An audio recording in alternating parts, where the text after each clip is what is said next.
Welcome to the Sherdog Radio Network preview for UFC Fight Night 193, Santos versus Walker, also known as UFC Vegas 38.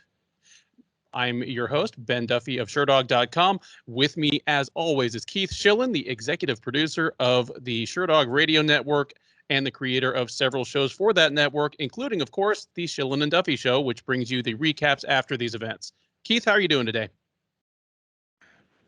Dude, I'm doing good, man. It's always tough to follow up a pay-per-view because we break down every single card. We watch film on pretty much every fight. Not every week, I'll admit. Not every week do I get to watch film on every single fighter, but for the most part, you and I both do. But there's still something special about a UFC pay-per-view that goes to it on that level. And then the follow-up always seems a little disappointing. It's like you had sex with a girl, but you don't want to cuddle with her afterwards. like that's like what this is. So this is the I really got to get to work tomorrow. UFC cards. Yeah.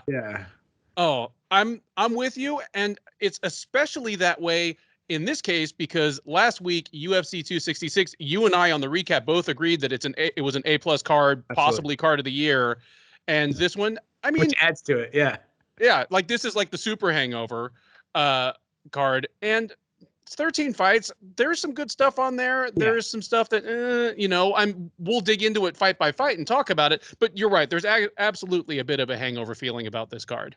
Yeah, I'm looking at the main card right now. There's not a single fight that I'm not interested in. But what I'll say about this, when we do our recap show, which make sure if you guys check it out right after every UFC live on YouTube, when we look at the at the recap show, we kind of have a storyline to go down. No matter like the main event of a fight night, we kind of have an angle we want to talk about. This one's going to be tough because the main event really doesn't hold too much weight in the rankings.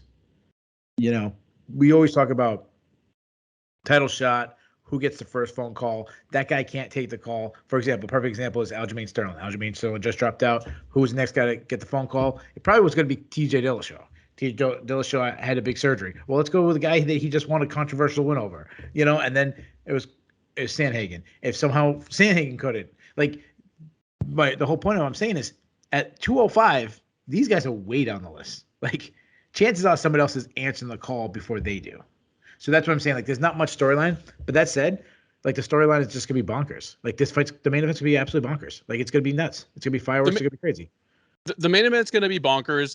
There's another fight on the main card that seems to have been thrown together just so we see something crazy happen. I mean, I'm assuming one is Niko Price versus Alex Oliveira. I'm going to say that fight ends in something that we've never seen before. I'm not saying who I think is going to win or specifically how, but it'll be something we've never seen before. Sure. That's just, I mean, the main card fights all have individual storylines that are kind of interesting. I mean, we got Misha Cirkunov dropping to 185 for the first time. Will he make it? How's he going to look? I mean, there's good stuff up there. The prelim card is definitely a mixed bag. Well, it's a sad bag because according to MMA Fighting, this is going to be Bethe Correia's last fight. Get that girl on the main card for that reason alone. Get her on the main card and get her an easier fight. Well, we'll get to that one when we get to that one. You got anything else you want to say about this one before we dive into these prelims? Yeah, let's do it. All right. The UFC Vegas 38 prelim card kicks off with a bantamweight contest between Alejandro Perez and Johnny Eduardo. Perez, the 32-year-old Mexican fighting out of American Kickboxing Academy, is 21-8-1 overall. He's 7-3-1 in the UFC. He's currently on a 2-fight losing streak. Those two coming against good fighters, though, in Cody Stamann and Yadong Song. The Song fight was over 2 years ago, so July 2019. So it'll be a 2-year layoff for him. And he's actually the busier fighter of the two because for Eduardo, it's been over 3 years since we've seen him. Johnny Eduardo, the 41-year-old Brazilian, and we'll come back to that in a moment, is 28-12 overall.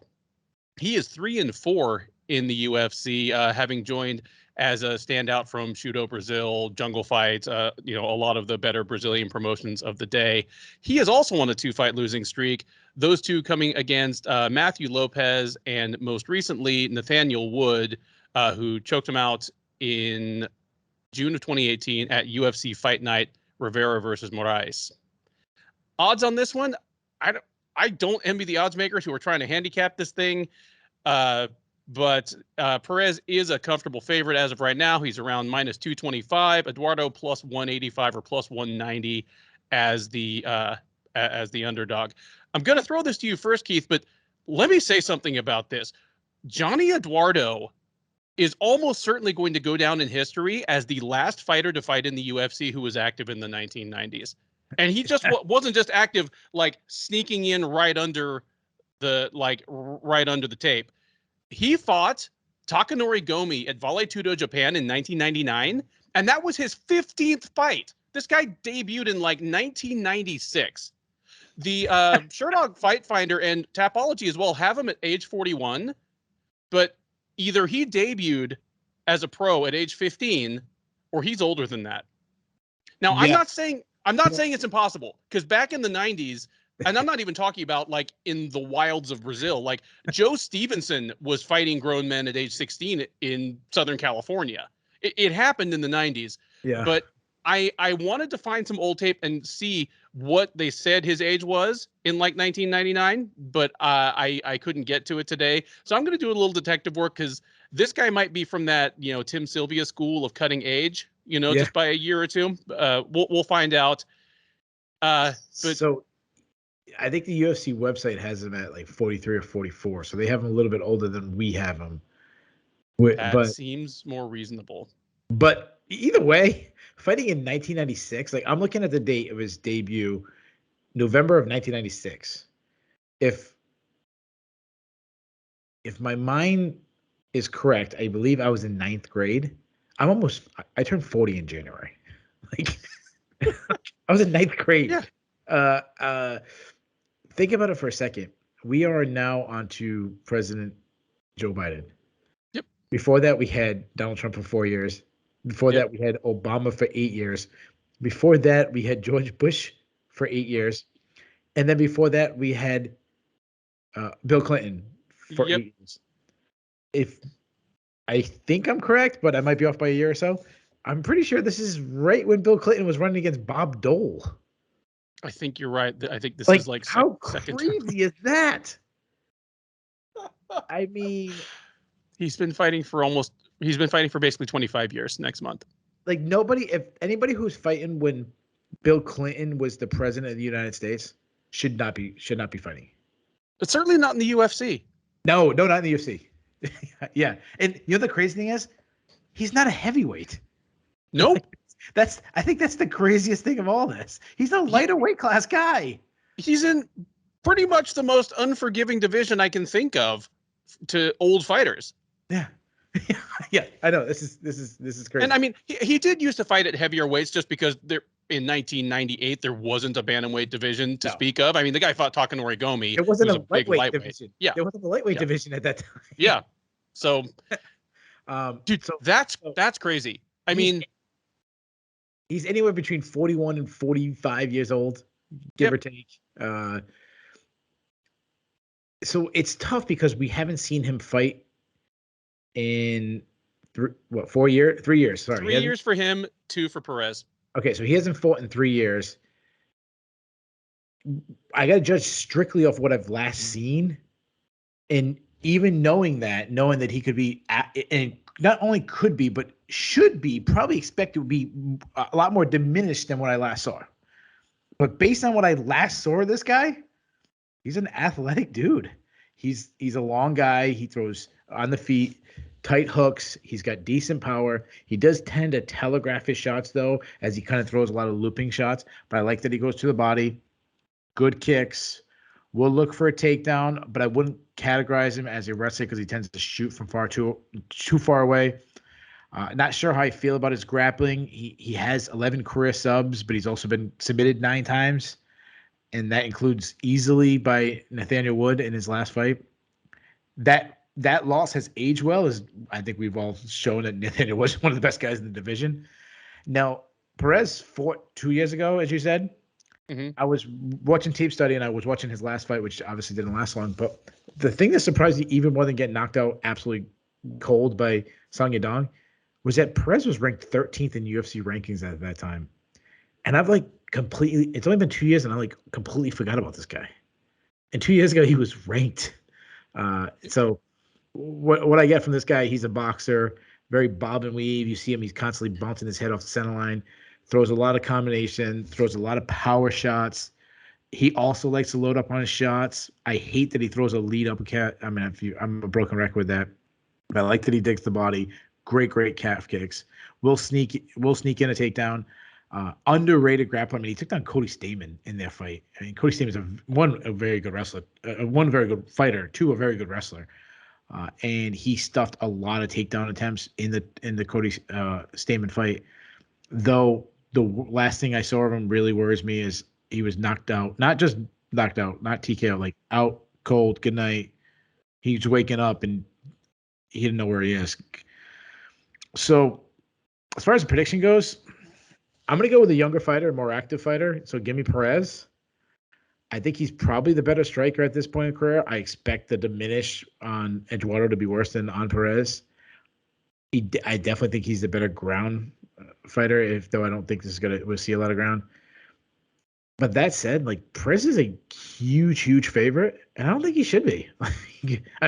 He should. Hold on, let me rephrase that. He should be based on Eduardo's who knows what age he is. But actual skill set that we've last seen again, mind you, we're doing this a week ago with Nick Diaz, so I kind of feel the same way about this fight to a lesser scale. Give me Perez, but not nearly as confident as the line is out there. I'm totally with you on this. If this fight took place back in 2019, like say a couple months after the Song fight, I'd feel pretty comfortable picking Eduardo, just because, as you point out, it's not likely to go to the ground, and that's where Eduardo's problems have been, at least at the UFC level. Like, he has a ton of submission wins on his record, but a lot of those are early in his career over, I mean, let's just say it, like Brazilian scrubs, in like the 90s and early 2000s. Like, at the UFC level, like once he's facing world-class competition, his grappling has been a bit of a liability.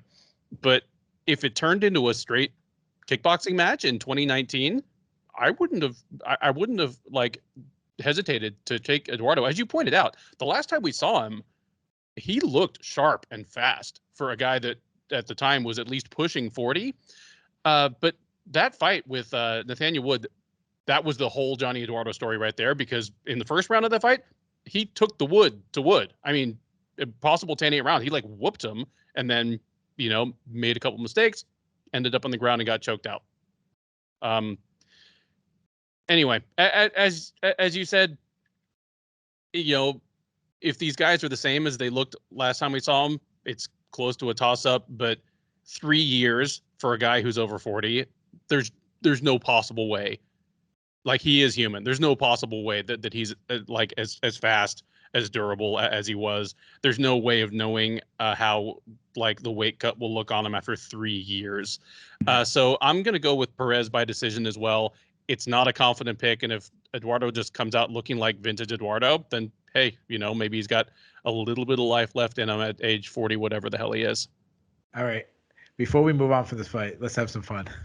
All right. I just looked this up while you were talking. What was the number one song in the world on the day of Johnny Eduardo's MMA debut? This is November 1996.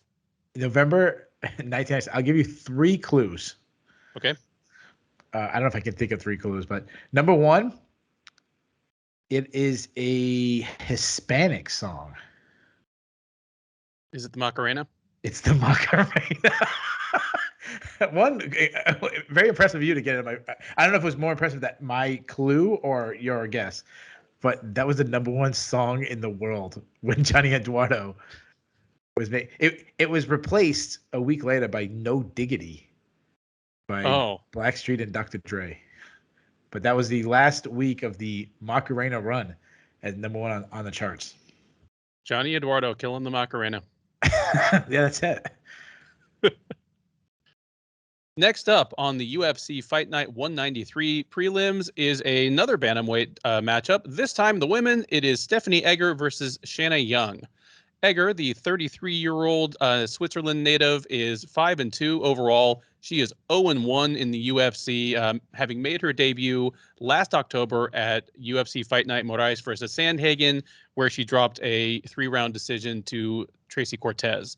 She'll be taking on Young. The 30-year-old Virginia native is 7-3 in her mixed martial arts career. She is also 0-1 in the UFC, having made, I believe, a short notice debut last February at UFC Fight Night 167. That was Anderson versus Blachowicz 2. And Tall Order had to take on Macy Chiasson, who appears further up this card in that short notice debut, but made it to a decision as well, and came out on the wrong side of it. So 2 women looking for their first octagon win, and they are close to a pick'em in the eyes of the bookmakers, though Egger is the very slight favorite. She's around minus 125 right now, where you can get Young at even money or plus 105 or so. To me, jury is still out on whether either of these women is long for the UFC bantamweight division. I'm inclined to give Young a little more of a pass just because Macy Chiasson is a contender or borderline contender bantamweight and is literally a tall order, as in like she's a large woman. But that's a big step up in competition from what Young had been facing. But having said that, I don't think Egger is a very good matchup for. I think Egger is going to be physically stronger, kind of in the same way that Chiasson was. I think Egger is a better grappler and will have the ability to take it to the ground. Young has struggled with that. She lost to Sarah Alpar on the Contender Series, and while I like Sarah Alpar a lot, at the UFC level, she's kind of a one-note wrestle grinder, and she was able to handle Young. So give me Egger in this one, and give me Egger by 3rd round submission. Although, really, I think it probably makes it to a decision, but I'll spice it up. Third round submission. Oh, there you go. So this is an intriguing matchup because, yeah, you mentioned that Shanna Young had a really tough matchup in her debut. I thought Stephanie Egger had a tough matchup in Tracy Cortez in her debut, so it kind of goes both ways. And she took it on short notice. Now, Shanna Young, she trains out of Knoxville MMA, and I just want to take a side note for a second.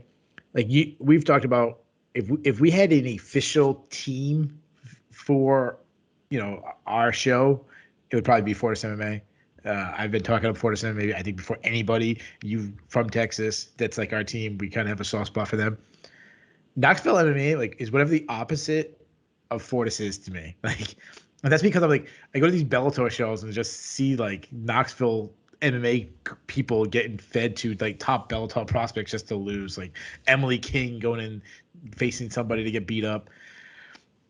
That said, Shanna Young to me is the one lower. Not talking about Ovin Sepru, the people, right. But I mean the lower people trying to get into the big stage. She's the exception. I actually think is a good addition to the UFC. I liked her on Dana White's Contender Series. She has a very karate style to her game. High output, pretty fast hands. I love her overhand right. It's accurate. She's willing to eat a shot to land a shot. Which probably not the best idea against a girl like Macy Chiasson, who's humongous, but tons of kicks everywhere. That's like any karate background. She likes to push side kick, similar to Holly Holm, front kick up the middle. She makes a mistake of moving her head straight back, but I like that she mixes in takedowns well with her striking. She's willing to stay outside, kick, and then if you come inside of her, she just crushes the pocket, gets in the clinch, backs her opponents up, knees and elbows in the clinch, just willing to wear and grind on her opponents. Body lock takedowns, or she just kind of drop down to the hips, pull her opponent's legs out. She's a former college wrestler, so I've seen her entries, good entries. On top, heavy ground and pound. She isn't much of a submission threat. That's probably her weakest part of the ground game. But I've seen her have good cardio to go hard all 15 minutes. Now move over to Egger. The big 2 things that stand out to me about Egger. Well, actually 3 things. One is she's huge for the weight class, and some of it's having to do against Tracy Cortez, who's very small for the weight class, so she makes it look big. But she's a big woman. Second, she's fought in like high level things. So like she fought in Ryzen and got some good wins over there. And then the third thing is she's credentialed, and we'll get to the credentials in a second. But on the feet, high output on the feet. She moves forward, throws a long jab, but she's a little flat-footed. She does stand up tall, as it is talked about how big she is, and she's kind of slow. Like there was a punch she threw at Tracy Cortez that it was so easy for Cortez just to duck under and take her down because you could see it. It was very telegraphed. And she was knocked down. And to credit for Tracy Cortez, who's not really known for her striking, briefly dropped Edgar with a strike. Now, when I say about her credentialed, she's credentialed in a grappling. She's a judo black belt. She's a high-level BJJ competition. Competed in high-level BJJ competition. She medaled at Abu Dhabi. But despite having all these credentials, like her wrestling, like really poor against Tracy Cortez. Like Cortez was taking her down with ease, and worse than just out wrestling her, which you could say, well, maybe, didn't have a full camp, didn't have a game plan against Tracy Cortez, maybe don't know anything about Tracy Cortez, which I remember Tracy Cortez saying about her during her pre-fight, like the pre-fight media talk, like, I don't know anything about this girl, but I'm going to beat her up. But what I didn't like was like how easily Tracy Cortez was taking her back, which is so surprising for a credentialed grappler. But the good thing is she is a submission threat. She does have 2 submissions on the threat. And she has a very judo style to her submission game. And what I mean by that, if people haven't seen that, judo people jump to submissions quickly. That's why you always see Ronda Rousey getting the quick one. It's part of their style because they have quick stand-ups in judo. As far as prediction goes, it's a very tough fight. I'm gonna go the opposite of you. I'm gonna go with my Knoxville MMA. You know how much I love Knoxville MMA, so I'm gonna go with my Knoxville MMA girl. I think she's more athletic. I think she's a better striker. I think she's more polished and she's more experienced. And I just simply think she's gonna win the wrestling battles. And I don't know if she will dominate like Cortez did, but until I see better defensive grappling from Edgar, I'm gonna basically take someone who can out-grapple her, and I think that's Young. So give me Young. I'll take her by decision, but with like not much confidence at all. There you go. We have a mild upset pick and some disagreements very early in the card. This is what you tune in for, folks. Bantamweight division, but bounce over once again to the other locker room for a matchup between men's bantamweights, Douglas Silva de Andrade and Gaetano Pirrello. Silva de Andrade, the 36-year-old from northern Brazil, is 26-4 with 1 no contest in his lengthy career. He is an even 4-4 since joining the UFC. Fought most recently back in January at UFC on ESPN Chiesa versus Magny, where he lost a unanimous decision to Laron Murphy. Before that, he won a decision over Hanan Barao back in November of 2019 at UFC Fight Night Blachowicz versus Jacare. He'll be taking on Pirrello. The 29-year-old Belgian is 15-6-1 overall. He is 0-1 in the UFC. Made his debut at the same card as his opponent, actually, and he got choked out in the second round by Ricky Simon. The Brazilian is a comfortable favorite here. He's out there at minus 240 or so. Pirrello plus 200, plus 205 as the 2-1 underdog. Keith, this feels like an exciting fight on paper. Do you agree? And who do you think wins? Yeah, I do agree because there's a mystery about one of the fighters, and if he's fixed a hole, it makes it a very intriguing matchup. Now, I'll start with the more well-known fighter, Douglas Silva de Andrade, or Douglas, if I said his first name wrong. It's kind of a theme we have with older bantamweights. He's 36, which you hate for a guy in a lower weight class. But skill-wise, there's some things I still like from him. He's a high-pressure fighter. He's a short guy who just likes to slide into the pocket and unload a barrage of power shots, similar to like a John Lineker. A lot of hooks. He does throw from his hips, so he loses a little bit of power for his lack of technique, which is extra bad considering power shots is what he's constantly looking for. He loads up on almost everything. But if he does connect, he can hurt you. His left hook is his best punch. He throws out comes spinning attacks. I said this the last time we broke down one of his fights. He throws out spinning attacks, but he kind of just wastes energy with it. They're not too effective. I don't like that he doesn't check leg kicks, and that's because he sits on his punch so much. But he's not one-dimensional. I like that. In his grappling, it might be his best part. Decent entries on his takedowns. He's a good top side grappler. He kind of reminds me more of like a RDA, where if you put him on his back, he struggles, but on top, he's really good. And he has a weak defensive wrestler, so you can put him on his back. I mean, he couldn't get up from Renan Barão. I mean, that was a strategy Renan Barão was trying to pull on him. And he only has one. That was the ghost of Renan Barão by that point. I know exactly. Yeah, I, like, absolutely watched that Renan Barão. He only has one submission win, but I'll give him credit. He has slowed down recently, but I have seen him go hard with his cardio for big portions. Like he'll get through at least 2 rounds of the bag before he starts fading. Now move over to Pirrello. Pirrello's a really good kickboxer. I mean, he's a former K1 champion. He's a counter striker who has got fast, accurate hands, good power, lots of kicks. I love his up the middle movements, his step in knees. His plum clinch is very, very dangerous. Will batter opponents with knees up the middle in the plum clinch. Very Anderson Silva-esque, prime. I think Anderson Silva versus Rich Franklin. That era where if you got the plum clinch with Anderson Silva, you're in trouble. So everything on the feet is really good and really exciting, but his takedown defense is god awful. It's really bad. We saw the Ricky Simone fight. You put him down, he's not getting back up. The round's over.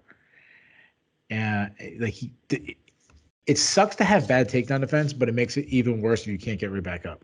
So as far as prediction goes, I really like Pirrello striking. If Pirrello's like starches Andrade, especially 36-year-old Andrade, that would not shock me by any means if he puts him out in 1 minute, puts on a striking clinic. But and this is the guy I'm saying that he has a hole. If he could fix his takedown defense, I'd really feel good about him moving forward. But until I see that he can beat someone that has a grappling background, I'm simply not going to pick him. I'm going to basically the same thing I just said about Stephanie Egger. I think Andrade takes him down and beats him on the ground and keeps him there on the ground. So give me Andrade, I'll say, by unanimous decision. Yeah, I'm totally with you on this one. I can't get out of my head the Ricky Simone versus Pirrello fight, because unless Andrade has fallen off a cliff, and again, he fought like 8 months ago, it's not 3 years, unless he's fallen off a cliff, he's completely capable of doing that same thing to Pirrello. Like there's a little bit of Simone in his wrestling where he does have good entries, but he finishes, by being good at, chain wrestling, being very persistent, and just not giving up on it until the fight's on the ground. He did that to Pirrello. Also, like, hurt Pirrello with a strike in the middle of a takedown while Pirello's like trying to plant his hand so he doesn't get kneed in the head. Like someone just elbowed him in the head. Like I can see Andrade doing that same exact thing to Pirrello.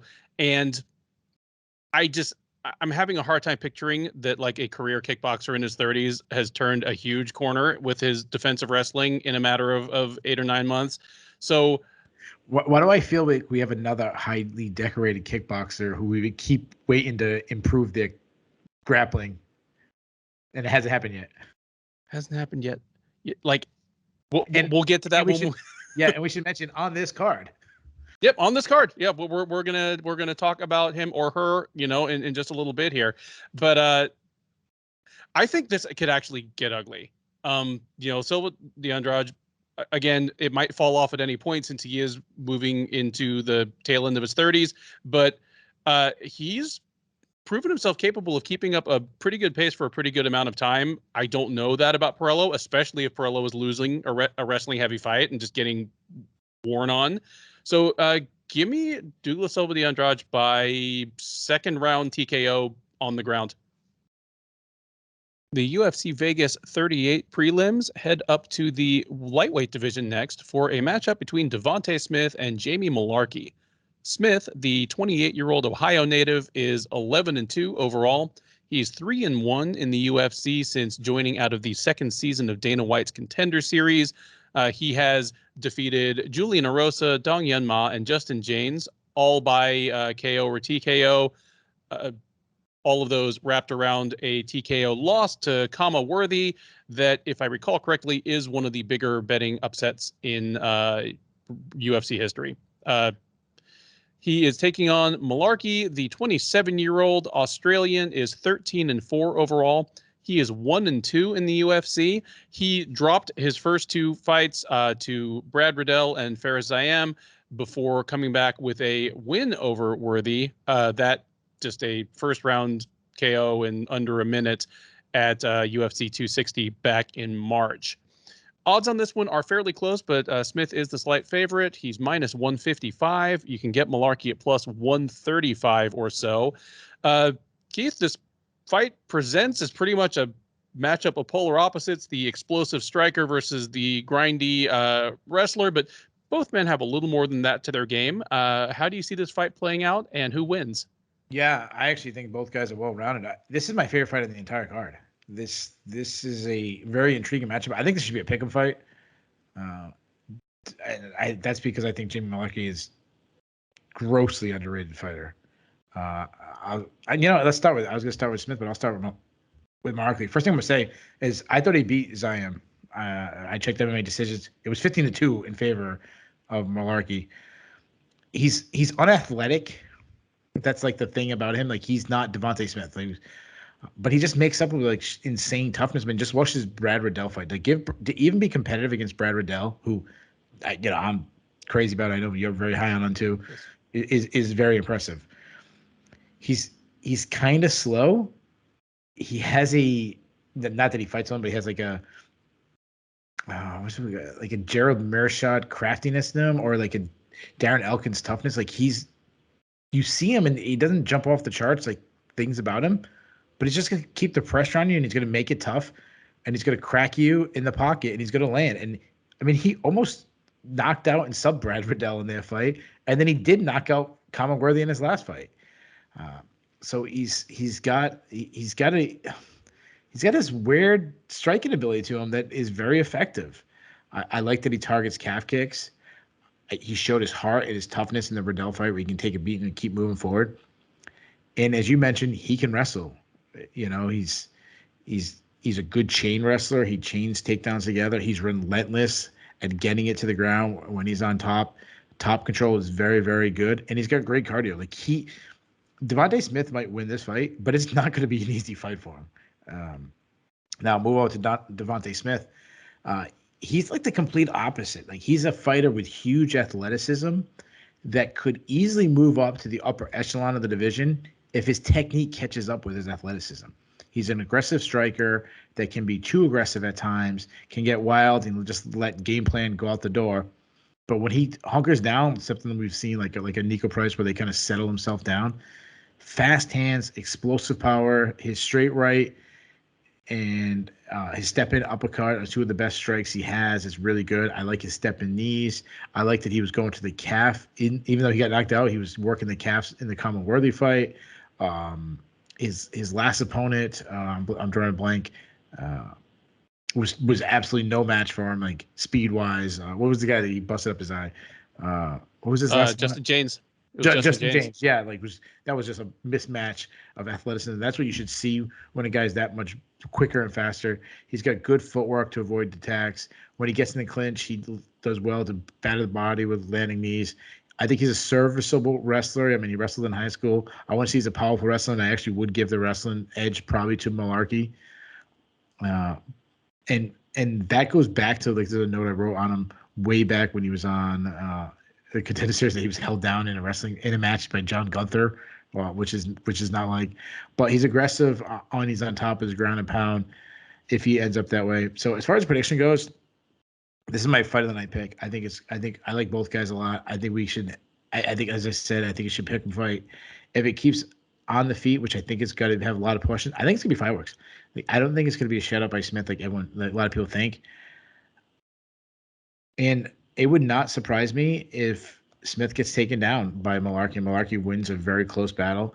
I'm going to go with just simply the better athlete, the guy who has the higher ceiling. And I'm going to take Smith, but with not much confidence. Like, I like Mullarkey a lot. I love the breakdown there, and I'm leaning in the opposite direction here and taking the slight flyer on Mullarkey, just for the reason that, I mean, Smith has still never been to a decision in his career. And for the most part, he barely gets out of the first round.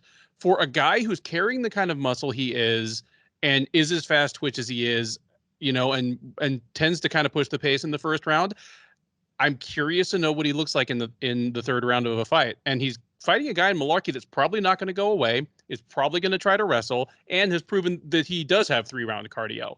So if Smith catches Mullarkey and just starches him inside of 3 minutes, I won't be too surprised. But if this thing gets past the midpoint of the second round, I'm not going to be surprised to see the momentum, if it hasn't already, shift in the direction of Mullarkey, and maybe he can get takedowns that he wasn't able to get in the early going just because he wasn't quick or strong enough to really get in on Smith's hips. But I am going to take the slight flyer here and pick Mullarkey to win a decision where he almost certainly loses the first round but wins the second and third. Yeah, you got me feeling like a whip now for not doing the same. You'll feel better when Mullarkey's staring at the lights in 2 minutes. Like, only time will tell. Well, Keith, we've arrived at the fight and the moment we've all been waiting for. There are no titles left to fight for. There are no horsewomen left to tame or ride. I don't know what you do with the 4 horsewomen, but who was the fourth? Like, it was Ronda Rousey. Mm-hmm. It was Jessamine Duke. How do I say her name? Jessamine Duke. The other girl in WWF. What's the guitar girl? They used to come out with the guitar. Shayna Baszler. Shayna Baszler. Sorry, Shayna Baszler. Who was the fourth one? The supernova from Moldova, Marina Shafir. Oh, she never actually even made it to the UFC. No, she didn't. That's why I don't remember who she was. Yeah. There you go. All right, carry on. Sorry, carry on. Well, as you may have guessed, it is the swan song of one Bethe Correia, the Brazilian legend. And in her farewell fight, or what we've been told is her farewell fight, she'll be taking on her countrywoman, Karol Rosa.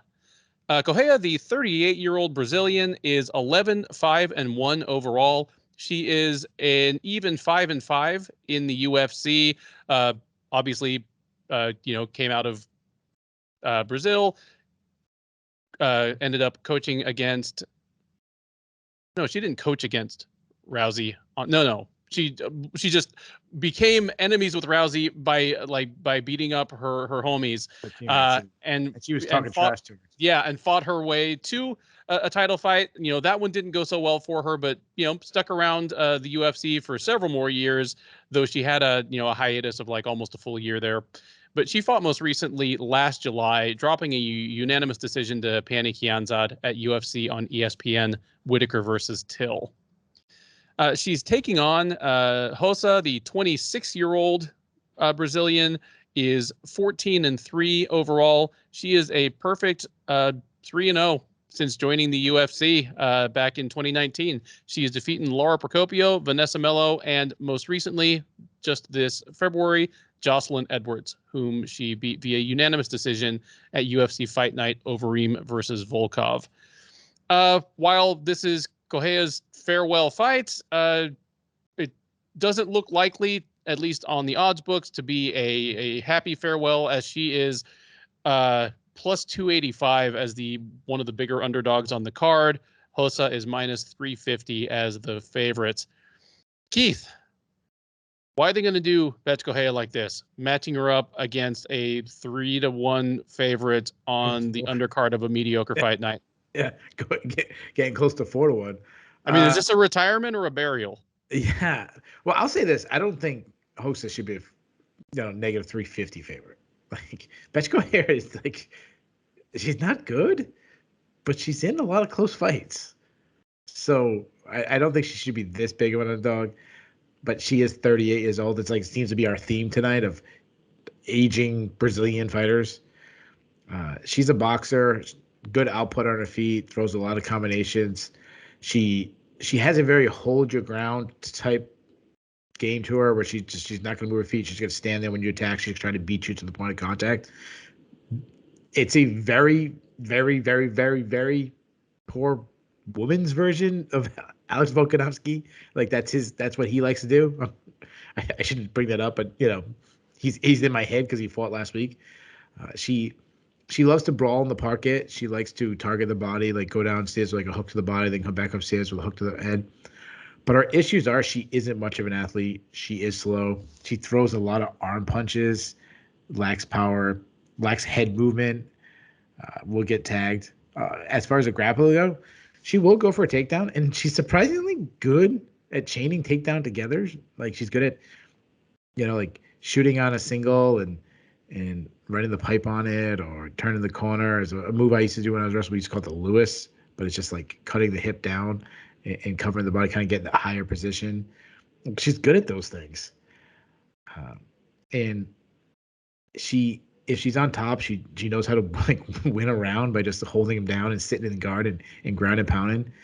And to her credit, even at 30, or last time was she probably 37 when we last seen her, she's got good cardio. Like she won't tire down. Like she's gonna be in the fight. She's gonna make it grimy, which is why if I'm laying money at negative 350, and again, I'm not some betting expert. I'm not Yanni the Greek or anything. I would be nervous to bet, against someone like Bethe because like in the third round, she's still going to be in it. Now, move on to Rosa. What I like about it, she's 26. She's big for the weight class. She's main training partner of Jessica Andrade. So I like that they were doing, Andrade just fought a week ago. So I like that they're probably doing camp together. She's a high volume striker, pretty accurate, works behind a jab, tight, pipe, punches down the pipe, nice 1-2s. She's got some. I said this last time. She's pretty raw defensively, but like it seems like areas that she can improve. She stands a little tall for my liking. She lacks head movement. She's a little flat-footed. Like those are things that she can fix. But I like that she targets low kicks. And in her last two fights, really wrestle heavy. She can win by using her wrestling. She did against Vanessa Mello. She did against Jocelyn Edwards. Jocelyn Edwards makes sense. Like that's how everyone should fight Jocelyn Edwards. But on top, busy ground and pound on top. And I like that every UFC fight, she's looked better and better in each fight. So as far as prediction goes, like I'm not gonna do what a lot of people say. Like I'm not gonna say I'm gonna miss Bethe Correia because I'm not gonna miss Bethe Correia. She had a nice run. I mean, she kind of had a nice run. I guess. I mean, I'll say this: it was a creative way to get to Ronda Rousey at the time by going after the 4 horsewoman nonsense, and she made everyone believe that Ronda Rousey had good boxing. Like I'll give her that credit. She's the one person on earth that made us believe that. And honestly, side note, like Ronda Rousey does not have good boxing, and she didn't. But that knockout of Bethe Correia, like that's a harder accomplishment than people think it is. Like, I'm not saying Ronda was a good boxer. She just landed some good shots that night. Okay, back to this.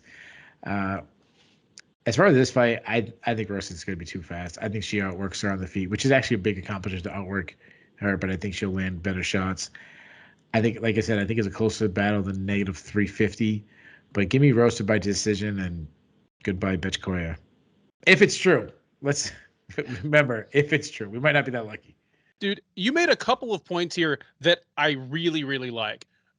One is that, I mean, Ronda Rousey's boxing became a punchline by the end. Like we all saw that gif of her, like it was terrible. And the whole, Edmund Tarverdian screaming head movement, as she showed no head movement and just got her block knocked off. But if knocking out Bethe Correia was easy, it wouldn't have taken Holly Holm 2.5 rounds to do it. And oh, by the way, Holm lost the first 2 rounds. Holm was losing to Bethe Correia until she head kicked her. Yeah. Yeah. And that's the other thing. Holly Holm, the champion boxer, had to go to the head kick, which was probably her best weapon in MMA anyway. But yeah, that is an achievement.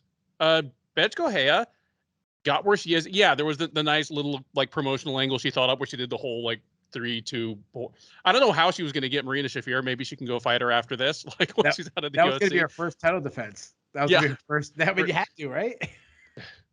It would have had to be at lightweight. Shafir was a big girl, but anyway, Correia got where she got with toughness and constant incremental self-improvement. She is a minus athlete for sure. But maximized what she did have. The things you can control, she did. She was strong, she had good cardio, and the willingness to weaponize it by pushing a pace. I mean, that's really how she beat Duke and Baszler, was she just wore him down. She wore Duke down to a decision. She wore Baszler down to really just kind of melting against the fence. Like Baszler's taking harder shots than that, but she just wilted because she was miserable in there with Correia all over her. Same with Eubanks. Yeah, same with Eubanks. Like, yeah, Correia for all the kind of goofiness, like really a pretty impressive overachieving type career. And I feel as though Rosa is similar in broad strokes. Like, she's not a great athlete either. She is at least as physically big for the weight class and strong, but she's not a fast twitch athlete by any stretch. But she's someone who just seems to be improving from fight to fight and has a little bit more of a head start on it. Like, she's at this at a younger age. She's got I mean, I couldn't think of a much better training partner for someone in that general weight range than just having Jessica Andrade pile driving you, a couple times a week. Pun fully intended. But yeah, just Karol Rosa is the new model here. She's bigger, she's younger, and the things that have traditionally carried Bethe Correia to her best moments in the sport, they're just not going to work on Rosa. Like, even though Correia has some, TKO finishes, she's not a one-hitter quitter type. She's a willing wrestler and probably an underrated wrestler, as you pointed out. But so is Rosa, and Rosa is younger, bigger, and stronger. Like, the main difference between them is that Rosa is a little more willing to flex the wrestling. This is just a bad matchup for Correia. I agree that she shouldn't be like Rosa shouldn't be minus 345, but I'm not putting any money on it. I think this is just going to be kind of depressingly predictable. All 3 rounds are competitive, but all 3 go to Rosa. Like, give me Karol Rosa by unanimous decision. I'll say this: if she's really going to retire and that she keeps to her word, I hope Bethe Correia wins. Oh, for storyline value, me too. Because then, she'll cry and she'll scream, she'll do the little booty dance, and like it'll be like, all right, no booty, everything but the booty dance, but the crying and yeah. I'll never forget like the first time she did that, and Big John was the ref, and Big John just kind of reached out and patted her on the butt like she was like one of his JV baseball players at like the high school. Dude, you can't do that. Like, I'll tell you what I think of it off the air. Don't want to get us in trouble. One of these times, guys, if you're watching this right now, we're just gonna hit you with the full bloopers and outtakes reel. It will take the form of my resignation from Sherlock. Okay. Yeah. The undercard moves down now to the flyweight division, and it is a matchup between Antonina Shevchenko and Casey O'Neill. Shevchenko, of course, the older sister of UFC flyweight champ Valentina Shevchenko, who put in a night of light work last Saturday, is 36 years old, born in Kyrgyzstan, lived in Peru, lived in Thailand, been all over. She is 9-3 in MMA after a fairly lengthy kickboxing career. She is 3-3 since joining the UFC out of the second season of Dana White's Contender Series. She has alternated wins and losses back and forth throughout that tenure, beating Ji Yeon Kim, losing to Roxanne Modafferi, beating Lucy Pudilova, losing to Caitlin Chukagian, beating Ariane Lipski, and in her most recent appearance back in May, losing to Andrea Lee by triangle armbar submission at UFC 262. She'll be taking on O'Neill. The 23-year-old Australian is a perfect 7-0. She is 2-0 since joining the UFC just really at the beginning of this year. She has beaten Shanna Dobson and Laura Procopio. The Procopio fight just back in June at UFC on ESPN, Korean Zombie versus Ige. O'Neill, a pretty comfortable favorite here. She's minus 225, minus 230 or so. Shevchenko plus 190 on the comeback. This is the thing about Antonina Shevchenko. She rode into the UFC with the UFC's very obvious goodwill behind her. I'm sure you remember as well as I do her appearance on the Contender Series. She struggled with Jameline Nievera, and they were talking about someone who was more or less a handpicked opponent for her to style on, and still struggled with her before getting the second round TKO. And the UFC signed her anyway. And this is back in 2018 when winning on the Contender Series was not by any means a guaranteed ticket to the UFC. It's really only this season and last season that's become the case. But the UFC signed her and has matched her very, very appropriately. And I'm not even saying they've softballed her, because I wish the UFC would do this more often. They've not fed her to the wolves at all. And that's in evidence by the fact that 6 fights into her UFC career, she is 3-3, and she's been the betting favorite every single time. They have like graded competition down to where they think Antonina Shevchenko is for every fight in the almost 3 years she's been in the UFC at this point. That all changes now. Casey O'Neill is a dazzling prospect. She is a 2-1 favorite, and unfortunately for Ms. Shevchenko, she is a savage. I think this is the point where the UFC, I mean, they're not fully cutting bait on this one. If Shevchenko wins, all the marketing push is going to go right back behind her as, wow, she took out one of the hottest prospects in the UFC. But this does feel a little bit like feeding the old lions to the new. They've given Shevchenko every chance to even approach what her sister has done. It hasn't really panned out. And it's been pretty predictable. She's beaten the not very good fighters. And you know what? Up until very recently, Ariane Lipski was not a very good fighter at the UFC level. She's really just turned a corner actually since her loss to Shevchenko. And she's lost to the good ones. Like, she's lost to Lee, she lost to Chikagi, she lost to Modafferi.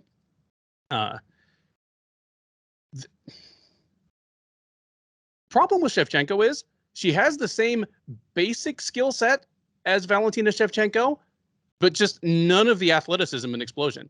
I mean, she's almost like a striking Roxanne Modafferi, where she, Modafferi has very solid fundamentals to her grappling, but sometimes doesn't have the physical horsepower to make it work against less skilled but more talented fighters. Shevchenko's kind of the same way.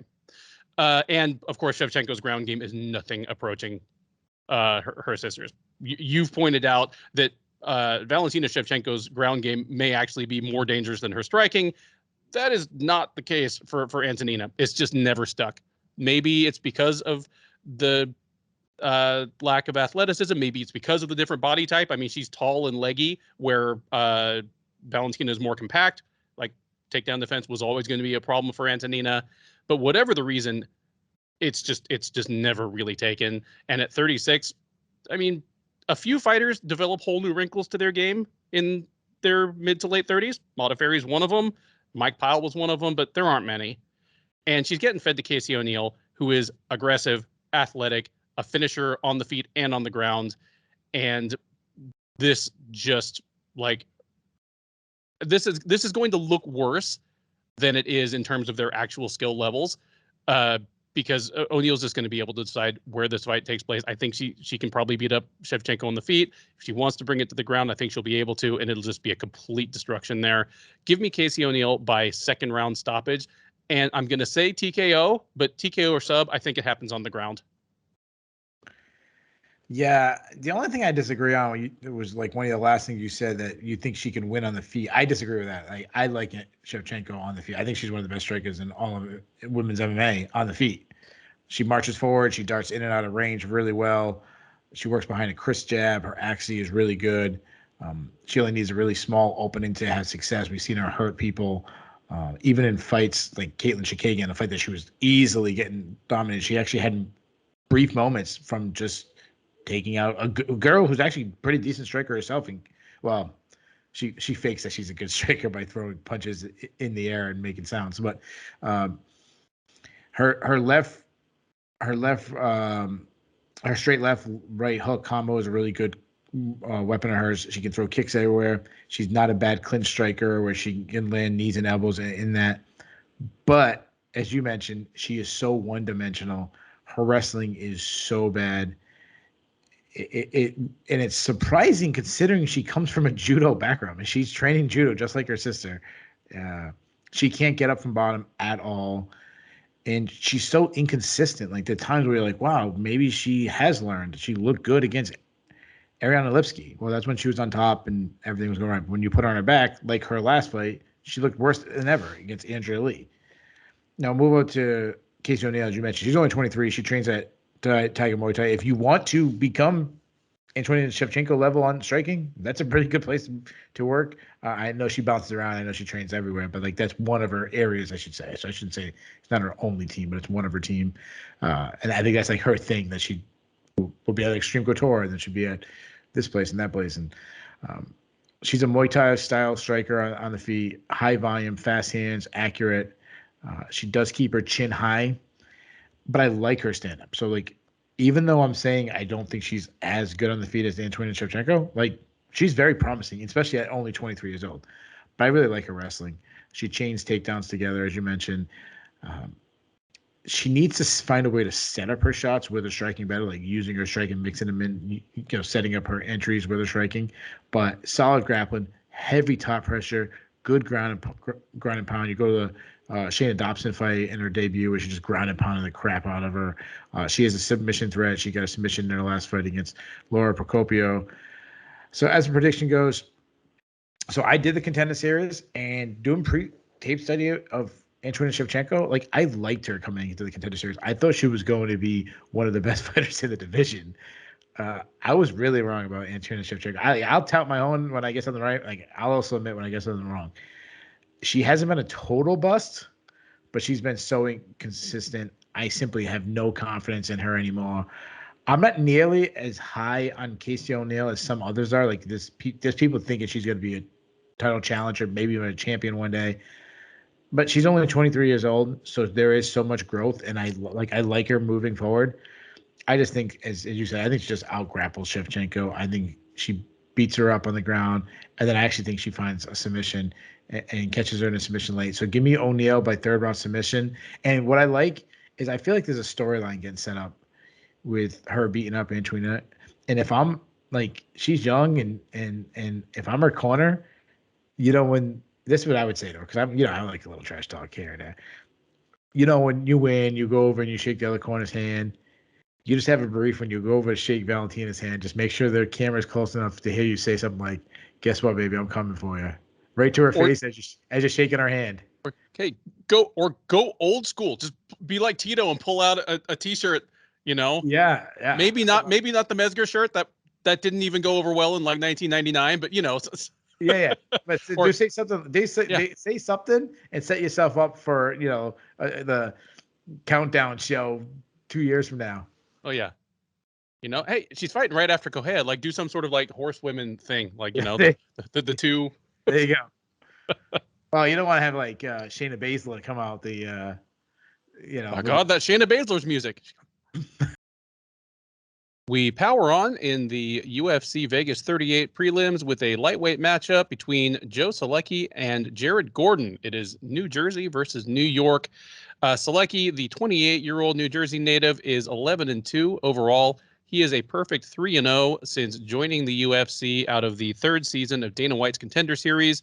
Over that period, he has beaten a couple of elder statesmen and Matt Wyman and Jim Miller, sandwiched around a submission of Austin Hubbard. He is taking on Gordon, the 33-year-old from Queens, is 17-4 overall. He is 5-3 since joining the UFC out of Cage Fury Fighting Championships. He is on a 2-fight win streak over Chris Fishgold and Danny Chavez, the most recent of those coming at UFC Fight Night Blades versus Lewis back in February. Odds on this one slightly favor Solecki. He is minus 135. Gordon is available at plus 115 as the very slight underdog. Keith, who do you like in this one and how? Yeah, this is an intriguing one. So I'll start with Jared Gordon. I mean, Gordon, he's not a great athlete. He's not the most elusive guy, but he's pretty technically sound. He's a boxer, crisp type boxing. He showed great output in his last fight against Danny Chavez, a guy that I picked to beat him. I like that he rips the body. Defensively, he has some holes. I mean, back straight up. He drops his hands. He kind of pillars a lot. But he's well-rounded. He can sneak in a takedown. He's a good grappler. I mean, I was surprised at how he out-grappled Chris Fishgold, who's a decent grappler himself. Solid top control, good ground and pound. He's just a guy that he just finds ways to win. He's a better fighter than jumps off the page. Now, move on to Solecki. On the feet, he's a counter striker, uses a lot of feints, also likes to switch stances, throws basic boxing combinations down the pipe, just 1-2s down the middle. He does throw a lot of combinations himself. He tends to lack one true knockout power. I'd be shocked if he knocked out Gordon. But I love the little things he does. For example, he switches a lot of stance, so depending on what stance his opponent is, he likes to be in the reverse stance and like throw a hard kick to the body, which is always open, which I like. Also, he doesn't mind you catching his kick because he doesn't mind it going to the ground because he's a fantastic grappler. When it comes to wrestling, good entries, good at winning scrambles. This guy's been training BJJ since he was 6 years old, and he truly is one of the most opportunistic grapplers in the division or in the UFC. He's got 8 submission wins, I believe, on his record, and he's not just a topside guy. Like, he's shown great flexibility to get subs off his back. As far as prediction goes, this is a tough one, and it's tough simply because I just constantly find ways to doubt Jared Gordon, and then he finds ways to win. Like, I pitched Fishgold to give him.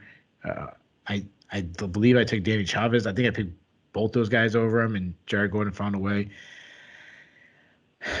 It wouldn't surprise me if Jared Gordon does it again. Like, he finds a way to win over a better grappler in Solecki. The thing I like about Solecki is Solecki knows what he's good at. He knows he's a good grappler. He knows it's best to get there. He's an intelligent fighter. I mean, even like Jim Miller, he took him down and like didn't take any chances because, yeah, he was better than him on the ground, but like, why take any chances against a guy like Jim Miller? I'm gonna win like this. So he gives himself the best opportunity to win. So I think Gordon's gonna give him battle. If Gordon finds a way to win, it's not gonna shock me. But ultimately, I think Gordon's going to spend too much time on the bottom. Give me Solecki by decision. Yeah, I'm leaning the same way you are, and I have the same reservations. I'm also a guy that just always finds a way to pick against Gordon. I just find my complaint of the month to pick at, for this fight. My complaint of the month to pick at for this one is that Jared Gordon in the UFC is almost a story of two different guys. Like, featherweight Gordon and lightweight Gordon are, like, they're really a different look. Gordon is, I think, better able to make his game work against featherweights. Just his wrestling seems to translate better there, whether he wants to use it to keep the fight standing or take it to the ground. And against, lightweights, or I mean, he beat Chavez, but he missed weight badly for that fight. He weighed like 150 for a featherweight fight for that one. Here he's going against a full-fledged lightweight, and Solecki, as you pointed out, is a willing specialist because he knows what he's good at and pursues it intelligently. I just don't think it's a great matchup for Gordon. I think Solecki's probably going to be able to get this fight to the ground, and even if he doesn't like go for broke looking for a submission, is just going to be able to keep Gordon there and stay busy enough to keep it there and win rounds. So I'm going to take Solecki by decision as well. The top prelim at UFC Fight Night 193 is a lightweight matchup between Alexander Hernandez and Mike Breeden. I spoke of just a few minutes ago about Antonina Shevchenko and whether her current matchup may be an indication that the UFC is maybe ready to move on after some mixed results. If that is true, Hernandez's matchup is an example of the exact opposite. Hernandez 12-4 overall. He's 4-3 since joining the UFC back in 2018. Fought most recently at UFC Fight Night Rosenstrike versus Gane back in February, where he dropped a unanimous decision to Thiago Moises, but he has alternated wins and losses for his last 6 fights. He's beaten he's lost to Donald Cerrone, Drew Dober, and Moises, while beating Olivier Aubin-Mercier, Francisco Trinaldo, and Chris Gritzmacher. All of that, has happened since he made a huge splash in his debut by icing Beneil Dariush in like 45 seconds in his first fight in the UFC.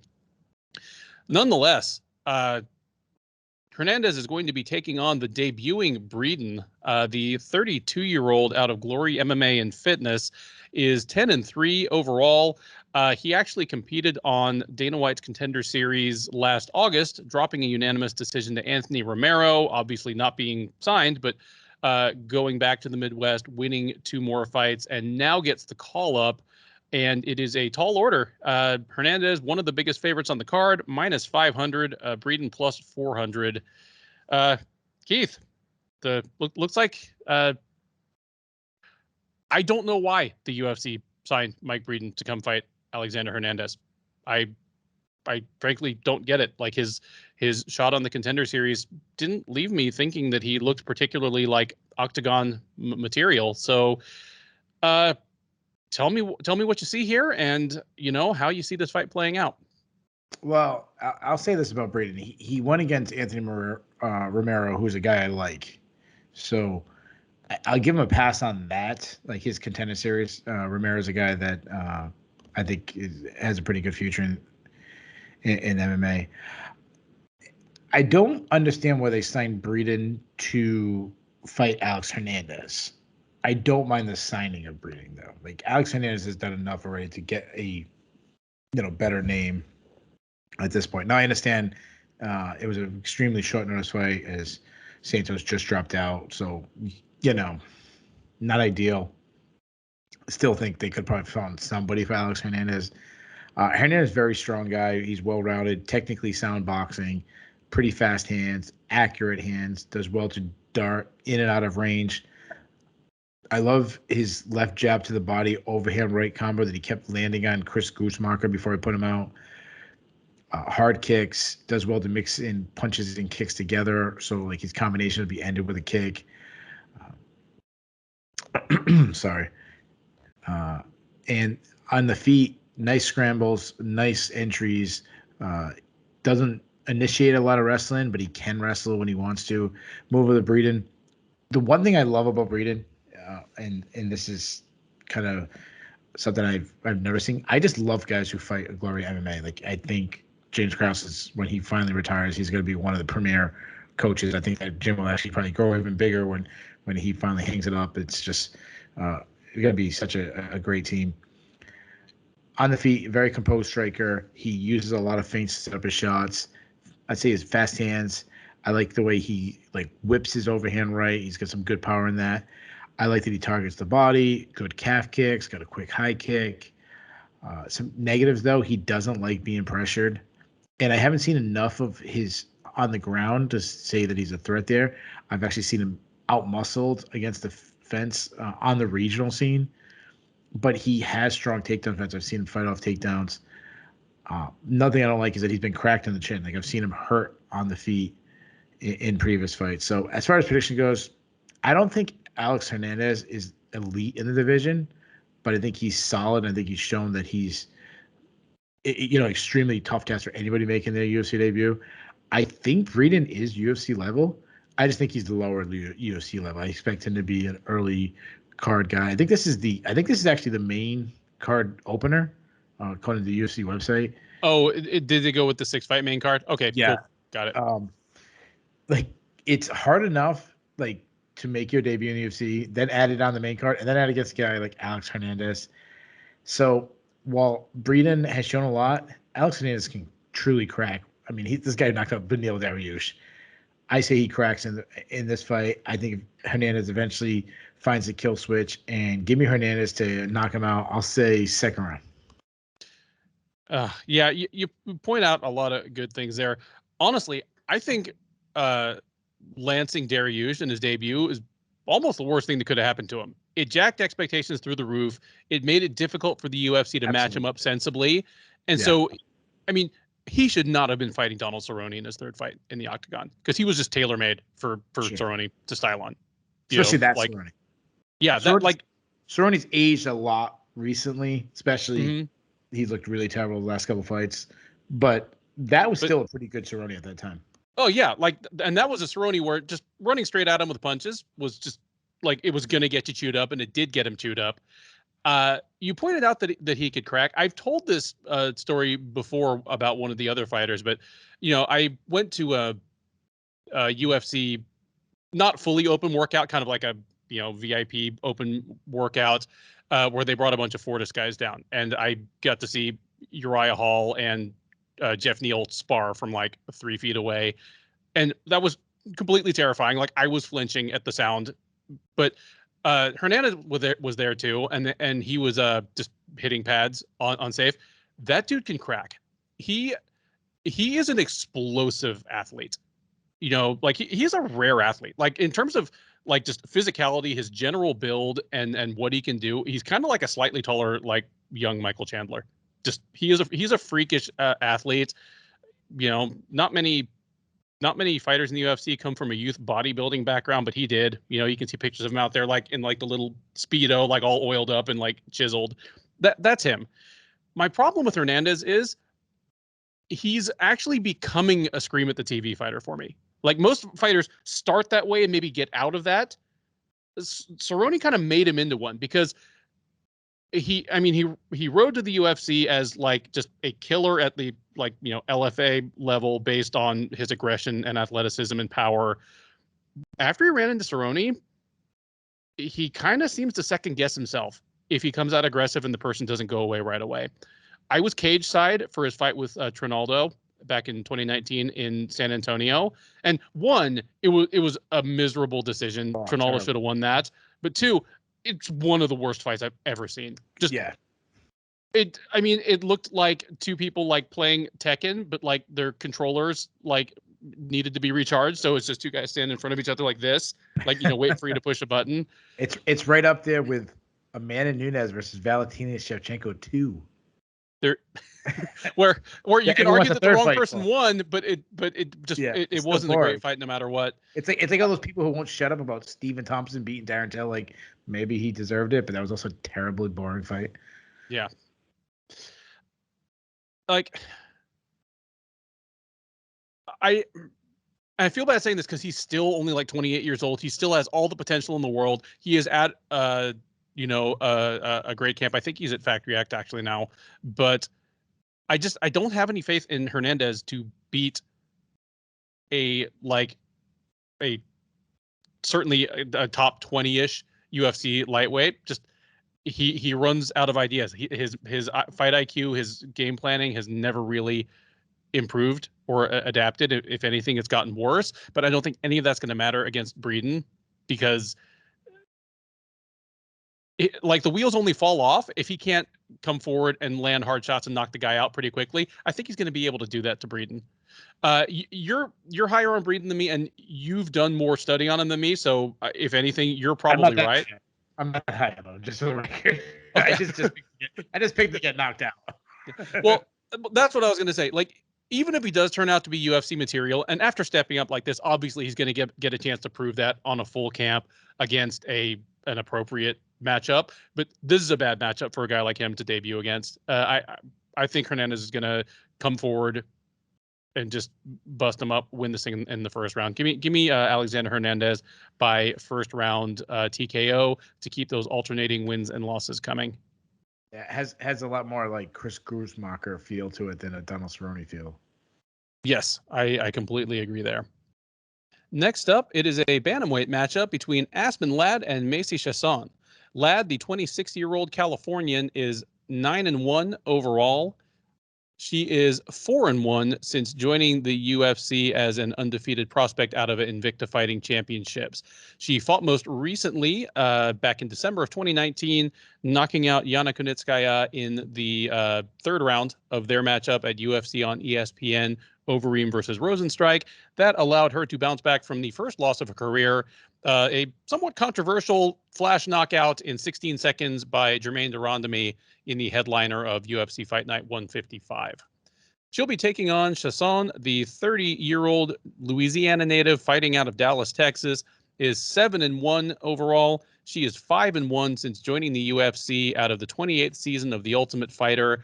She's on a 2-fight winning streak, both unanimous decisions over Shanna Young back in February of 2020, and most recently, Marion Renault, whom she beat at UFC on ESPN, Brunson versus Holland this March. Those allowed her to bounce back from her lone career loss, which was a unanimous decision against Lena Landsberg back in September of 2019. Ladd is the moderate favorite here. She's minus 220. Chiasson is plus 180 as the underdog. I've got to get a little something off my chest here. Aspen Ladd and Macy Chiasson they're two good bantamweights. I think they both have, I mean, without looking at the rankings, they might both be in the UFC top 10 right now. I don't know. But they certainly both have contender potential. They're both physically large and powerful bantamweights who have visible visible difficulty making the bantamweight limit. Like Lad has literally looked like she was going to pass out on the scale. Chiasson looks incredibly. I mean, Chiasson looked like she cuts to make 145, but like it looks like very hollowed out weighing in at bantamweight, and they're fighting each other this weekend, and one will win, one will lose. They'll continue on their way. At the end of their road is a shot at Amanda Nunes. Now, this, despite the fact that if either of these women expressed a willingness to fight at featherweight, they could probably fight Nunes next weekend for a belt. They are taking the hard way. I don't understand exactly why. Like, if both of these roads end in the same basic destination, but one of them is 5 times longer than the other and full of potholes, and the other, like, I don't get it at all. But would you say maybe the reason is that they know they're not ready for that? Like, they're still young. I think that's probably it. Yeah, but I mean, ultimately, like, your best shot of beating Amanda Nunes is probably 145. Like, being fully hydrated, like, especially Macy Chiasson. Like, there's no way you watch Macy Chiasson fight and say she wouldn't be better at 145. No, absolutely not. No, and I completely agree, because you know what? It's not the weight class. It is Amanda Nunes, because if Nunes announced her retirement tomorrow, one or both of these women would be fighting like Felicia Spencer for the vacant title next. Yeah, probably. That's probably true. And yeah, if Amanda Nunes was at 145 and she vacated the title and Juliana Pena was a champion at 135, then I'd say, yeah, make a lot more sense to cut down to 135. Yeah. So, not that I blame either of them. They're doing what they think is best for their careers, but I'm just pointing out the ridiculousness of like killing your kidneys to keep fighting at this weight when, hey, you can fight for a belt whenever you want. Anyway, both of these women are in a similar boat because they each have one loss. The loss in both cases is over 2 years ago. And in both cases, there's either just straight controversy. Like, Lad, I think, has at least a valid point that, that fight should have been allowed to go on at least a little bit longer. And with Chiasson, it almost feels like that happened to a different fighter. Like, I think she beats Alina Landsberg today. Like, I think her gas tank and her fight IQ do not betray her like they did in that fight, and it was a close fight anyway. But I think this is I really like Macy Chiasson as a prospect, but I don't think this is a great matchup for her. Like, the places where she's most dangerous just don't match up well with Lad. The real question mark for me is how Lad looks after the weight cut. I mean, she is someone who in her last 3 fights, I mean, she's had like the hoop or the towel, I think like twice or all 3 times, has been like shaking and shivering and just looked miserable, and come out and functioned all right, but that's not something that typically gets better as you push towards 30. And she hasn't fought in almost 2 years. Again, if she's someone who needed to be in the gym all the time, even to stay within shouting distance of her target weight, that's not a good sign. But I'm gonna kind of throw myself behind the idea of her like having been professional and done the professional thing, coming to the cage prepared. And if she does, I do think she takes a decision over Chiasson. Yeah, you said you worried about the weight cut. Another thing you have to remember is she's also returning from a terrible ACL tear.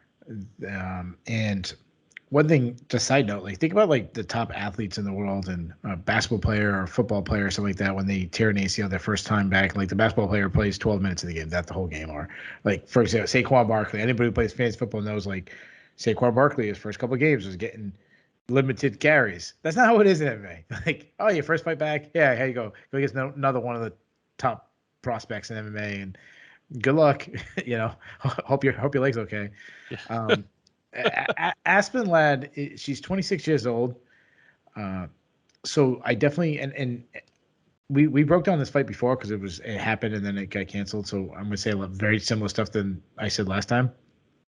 And you have more confidence in her recovery at 26 than if she was at 36.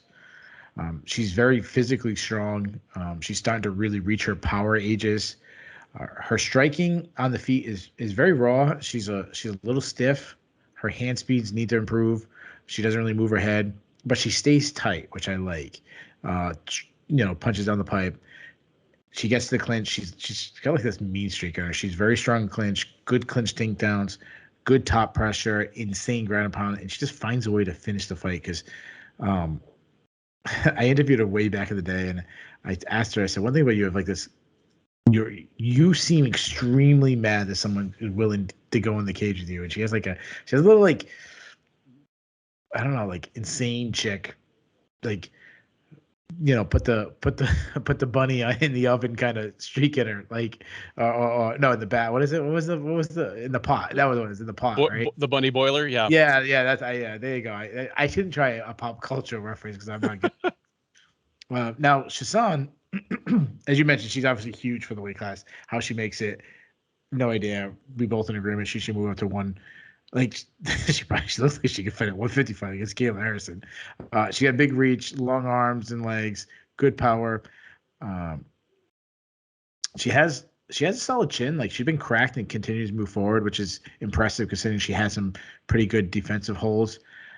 She doesn't really move her head. And Shanna Young was teeing off on her in the first round of their fight, and she's very hittable.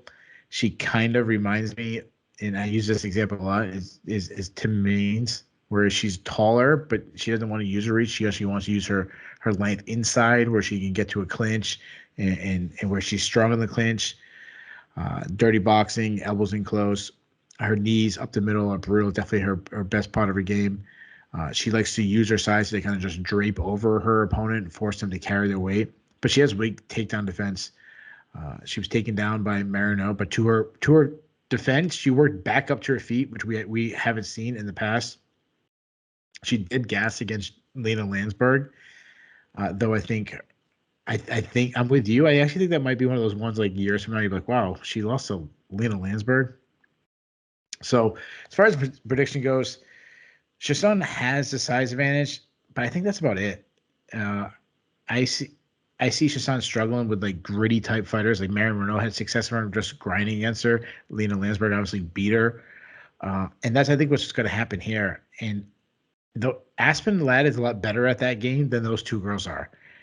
So as long as Lad is the same fighter she was before ACL, I think she got this for sure. I think she gets some takedowns, puts Chiasson in some bad positions, beats her up in those bad positions, and I actually see her pin her against like the cage and ground and pounding her and like brutal, like screaming. She's hitting her and screaming as she's doing it. Crazy eyes. Lad. Yeah. Yeah. Give me Lad by second round TKO, ground and pound. Yeah, like that was just my thought. Chiasson will be bigger, but kind of the same way that, Megan Anderson's bigger than Felicia Spencer, but it's not going to stop Spencer from taking her down. If anything, is going to make it easier. That was the same thought I had. Yeah, that's just funny because both these girls are built that way. Mm-hmm. Next up on the UFC Fight Night 193 main card, we have a matchup that, as I did my research, had me immediately asking two questions really loudly at my computer. Question number one, how is Misha Cirkunov going to make middleweights? Question number two, how is this Krzystof Jotko's 15th fight in the UFC? I felt like he must have like 5 or 6. It's his 15th fight in the UFC.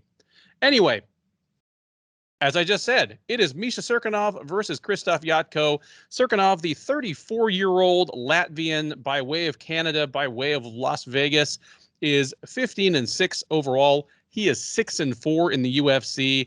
Fought most recently back in March at UFC Fight Night Edwards versus Muhammad, where he was knocked out in the first round by Ryan Spann. He will be facing Jotko. The 32-year-old from Poland is 22-5 overall. He is 9-5 in the UFC. He lost back in May via unanimous decision to Sean Strickland back at UFC on ESPN, Reyes versus Prohaska. That snapped a 3-fight winning streak for him, which in turn snapped a 3-fight losing streak, which in turn snapped a 5-fight winning streak for him. Just my way of saying Jotko is an extremely streaky fighter. Odds favor Jotko to break this streak right away, though, as he is a slight favorite. He's minus 150, Cirkunov plus 130 in his 185-pound debut. Keith, I'm sure you will come with like better X's and O's and analysis than this, but if there's one thing I know about Misha Cirkunov, well, the first thing I know about him is that like he's a strong, physically imposing light heavyweight. He's never the tallest guy, and he often doesn't look like the heaviest guy, but he's just built like a tank, and he comes from that judo background that just makes you know he has just the kind of core, like gritty core strength, you know, that will make him win clinch exchanges even against guys that look bigger than him. But the other thing I know about him is that he is a terribly like he's a slow starter, but he's like I've used this analogy before. He's not the John Jones slow starter where he's just taking his time and kind of getting the read. He's the Donald Cerrone slow starter where he's vulnerable in the first round. Like all of his UFC losses are first round knockouts, and most of them just it looked like he hadn't warmed up, you know, backstage. Like he's just coming out, getting loose, and the other guy's just lancing him like with punches to the face. Like the Span fight, Johnny Walker fight, Volkan Oezdemir, obviously Volkan knocked him out in like 20 seconds or something. And he has the offense. Like he has like 3 or 4 first round wins in the UFC as well, but it's just danger zone for him. Like it almost would have been better for him if he did the John Jones thing and just like stayed ultra tentative in the first round, you know? Even like if you could just guarantee Misha Cirkunov, okay, you're going to lose the first round of every fight you have in the UFC, but you won't get knocked out. If I'm Cirkunov, I'd probably take that. Instead, he's decided this experiment is over and he's dropping to 185. And I don't think that's going to fix the problems. Like it's the opposite of the Luke Rockhold move. Like his problem is that he's a slow starter and he's just vulnerable to getting rung up. There's a certain stiffness to his striking that just doesn't seem to roll with punches very well, and just everything hits him really hard. And Jotko is a flawed fighter, but he's a decent sized middleweight and he hits hard. Like the only thing that gives me like a lot of hope for Cirkunov here is that Jotko isn't a super aggressive guy out of the gate necessarily. Like he's more of a measured dude. But I just can't have any faith in Cirkunov until I see him at 185. And I said that about Roman Dolidze, and I ended up being wrong. Like Dolidze was a giant, jacked, light heavyweight and he was a huge jacked light heavyweight in his mid 30s. And I was like, I'm not going to pick that dude until I've seen his gas tank and his chin. And hey, he's ended up being fine. It's a Georgia thing. Like Georgia is just too powerful to be. I don't know if I can say the same thing about Latvia. So I'm going to go with Jotko by decision because winning decisions is generally what Jotko does. And I just, I don't know how this fight is going to look, but I expect Jotko to hurt Cirkunov a couple times. And I just want to see what Cirkunov looks like in the third round if we even get there. But give me Jotko by decision. Yeah, this is a weird fight. Cirkunov, he's southpaw. You mentioned he's pretty one-dimensional fighter. His striking is pretty ugly. Hands are slow. I don't know what else there really is to say about his striking. He is so physically strong, which is surprising why he's going down to 185. Because I never said, when he lost the fight, I never said, well, Cirkunov was so much smaller than that guy, or Cirkunov was strong enough to deal with a guy like that. Like, that's not the case with Cirkunov at all. Like, if we lined up all the light heavyweights on bench press, like, I would pick Cirkunov to be one of the top guys in the competition, or squats or whatever you want to rank strength. Like Cirkunov would be up there at light heavyweight. Now you mentioned he's judo black belt, good trips. He's hard to take down. He's good at winning scrambles. He's good at timing his own entries, and he's a serious submission threat. He's got 8 subs. He's got 5 subs he's got a sub in his last 5 fights. But I'm worried about his chin. I mean, he's been cracked in his last fight, moving down to 185, as you mentioned. He's already jacked up with muscles. Like I don't think that it's going to drain him anymore and take less water around his chin. As far as Jotko, pretty good athlete, also a southpaw, good speed, good straight punches down the pipe. I love his check right hook that he uses to keep distance. He does lack power, but he uses good movement to keep his distance. He doesn't like pressure, but he uses, like I said, he uses movement to get, to outside point fight a guy.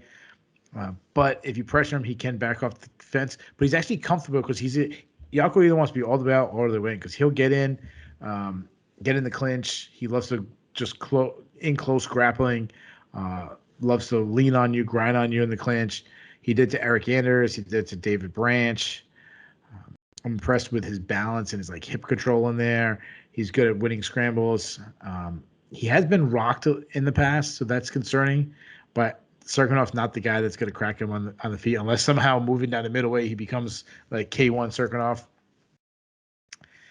As far as prediction goes, I'm sorry. I'm trying to picture K1 Cirkunov, and I'm dead. I mean, who knows? 185. Prediction: there's a really good chance Cirkunov takes down Jotko and just subs him like he does so many people. However, as you mentioned, you're saying that he's a slow starter in the sense that first rounds are bad for him, and as the fight progresses, it helps him. I don't know if it does after he cuts all that weight. So the thing that used to be a positive might become a negative now. So he might be a slow starter and gas. Every minute that goes by, I actually think it's going to favor Yakov. So I think Yakov, maybe there might be this mid between minute 3 and 7. He's going to be dangerous. But after that, or something, it's going to favor Yakov. I think Yakov stuffs enough takedowns, uses his movement, and I think he just picks him apart from range and wins I want to say a late stoppage, but I'm going to say he wins a decision. So give me Yakov by decision. And I think I remember this from when we did the Jotko versus Strickland preview, but Jotko came into that fight on 3 straight decision wins over Amadovsky, Barrio, and Anders, and I want to say he won the 3rd round in all 3 of those fights. Okay. Right. His gas tank carried him basically to that winning streak. That's not a good look for Cirkunov. Yeah. Third from the top at UFC Vegas 38, it is a welterweight matchup between Alex Cowboy Oliveira and Niko the Hybrid Price. Oliveira, the 33-year-old Brazilian, is 22-10 with 1 draw and 2 no contests in his mixed martial arts career. He's 11-8 with 1 no contest in the UFC. He is currently on a 2-fight losing streak, though those are both against solid fighters in super prospect Shavkat Rakhmonov, who ran him over last October on the way to a 1st-round submission win, and then a fringe contender in Randy Brown, who also choked him out in the 1st round back at UFC 261 this April. He'll be taking on Price. The 32-year-old Floridian is 14-5 with 2 no contests. He's 6-5 with 2 no contests in the UFC, and he is currently on a 3-fight. I don't even know what to call it. In his last 3 fights, he's lost 2 of them and had 1 draw, which was reverted to a no contest. So he's on a 3-fight winless streak. Most recently dropped a unanimous decision to Michel Pereira back in July at UFC 264. This is the poor life choices derby. We have the man who was blown up with a grenade by a family member on New Year's Eve 2018 and has 8 kids by 8 different women, several of whom live on the same street. I guess UFC pay scale goes a lot further if you're in Brazil, but that is Alex Cowboy Oliveira. To be Alex Cowboy Oliveira for 1 day, just to see how his life is. It sounds exhausting. So I got barely enough energy to keep one woman happy. This just feels like we should have a special guest referee, have John Jones referee it. Oh, and he's going against Price. And they both have tons of kids. Niko Price has a bunch of kids too, and he's having another one. And you know what Niko Price also has a lot of? No contest for weed. He is the only active fighter in the UFC, unless Nick Diaz is still active, with multiple fights being overturned for weed. And we will probably never see it again since Nevada has decriminal or deregulated it, and other regulatory bodies will follow. Yeah, John Jones never had a fight turned over for weed, but don't give him a challenge. Yeah, Don't plant any ideas. Yeah. Hey, if you had as many kids as Niko Price, you might want to smoke some weed too. Yeah. Oh my goodness, I might want to smoke some crack if I had as many as Alex Oliveira. I heard when I first read the story that he's got 8 kids by 8 different women. Now that's confirmed. He has said that. I heard that 2 of the kids have the same birthday, as in same day, same year. that sounds like a sitcom movie that he's running back and forth between rooms. Yes. God. Switching like clothes. some Mrs. Doubtfire shit. Yeah. Yeah. Obviously, this is 2 crazy guys, and the UFC has slapped this together and put it on the main card because they're expecting a crazy fight. Like, neither of these guys is really in the ladder of contention. Oliveira is what he is at this point. He is, and don't you just love? Sorry to interrupt you, but don't you just love that they fight the way their life is, like hectic and crazy? Yeah, it absolutely is. No, like they're not boring. It's not like you see like some boring. Never a dull moment. Even though they're like crazy outside the cage, and it's like snoozer, like something insane is gonna happen in this fight. Yep. And the UFC is banking on it. I mean, it's why they made Price fight Michel Pereira. It's why, it's why they made Oliveira fight Randy Brown, because they're taking guys known for crazy shit happening in their fights and trying to, ram them together like junker cars at a demolition derby. I have the feeling this is going to deliver. Oliveira at this point, he is what he is. He's 33 years old, and I'm shocked every time he fights at how young he is. I always, even though he fights, 2, 3, 4 times a year, and I should get used to it, every single time I think he should be about 5 years older than he really is. Part of it is that he's been in the UFC so long and had so many kind of memorable fights. Part of it is that his face tells the story of how his UFC career has gone. Like, he gets lumped up or cut up in almost every fight. Like the Brown and Rachmanov fights were almost probably a relief because he just got promptly choked out without, looking like he'd been run over by a truck. But I flashed back to the Nicholas Dalby fight where it basically ended because he was so bloody. Or no, sorry, the Gunnar Nelson fight. Where like it was a wild fight, and then Nelson cut him so bad that like blood was running into his eyes and mouth, and I think he just gave up the choke because he was disgusted and wanted to get out of there. Niko Price, I'm not quite ready to pronounce that Niko Price is what he is, because he got into that kind of round robin demolition derby with Vicente Luque and Randy Brown and those guys, and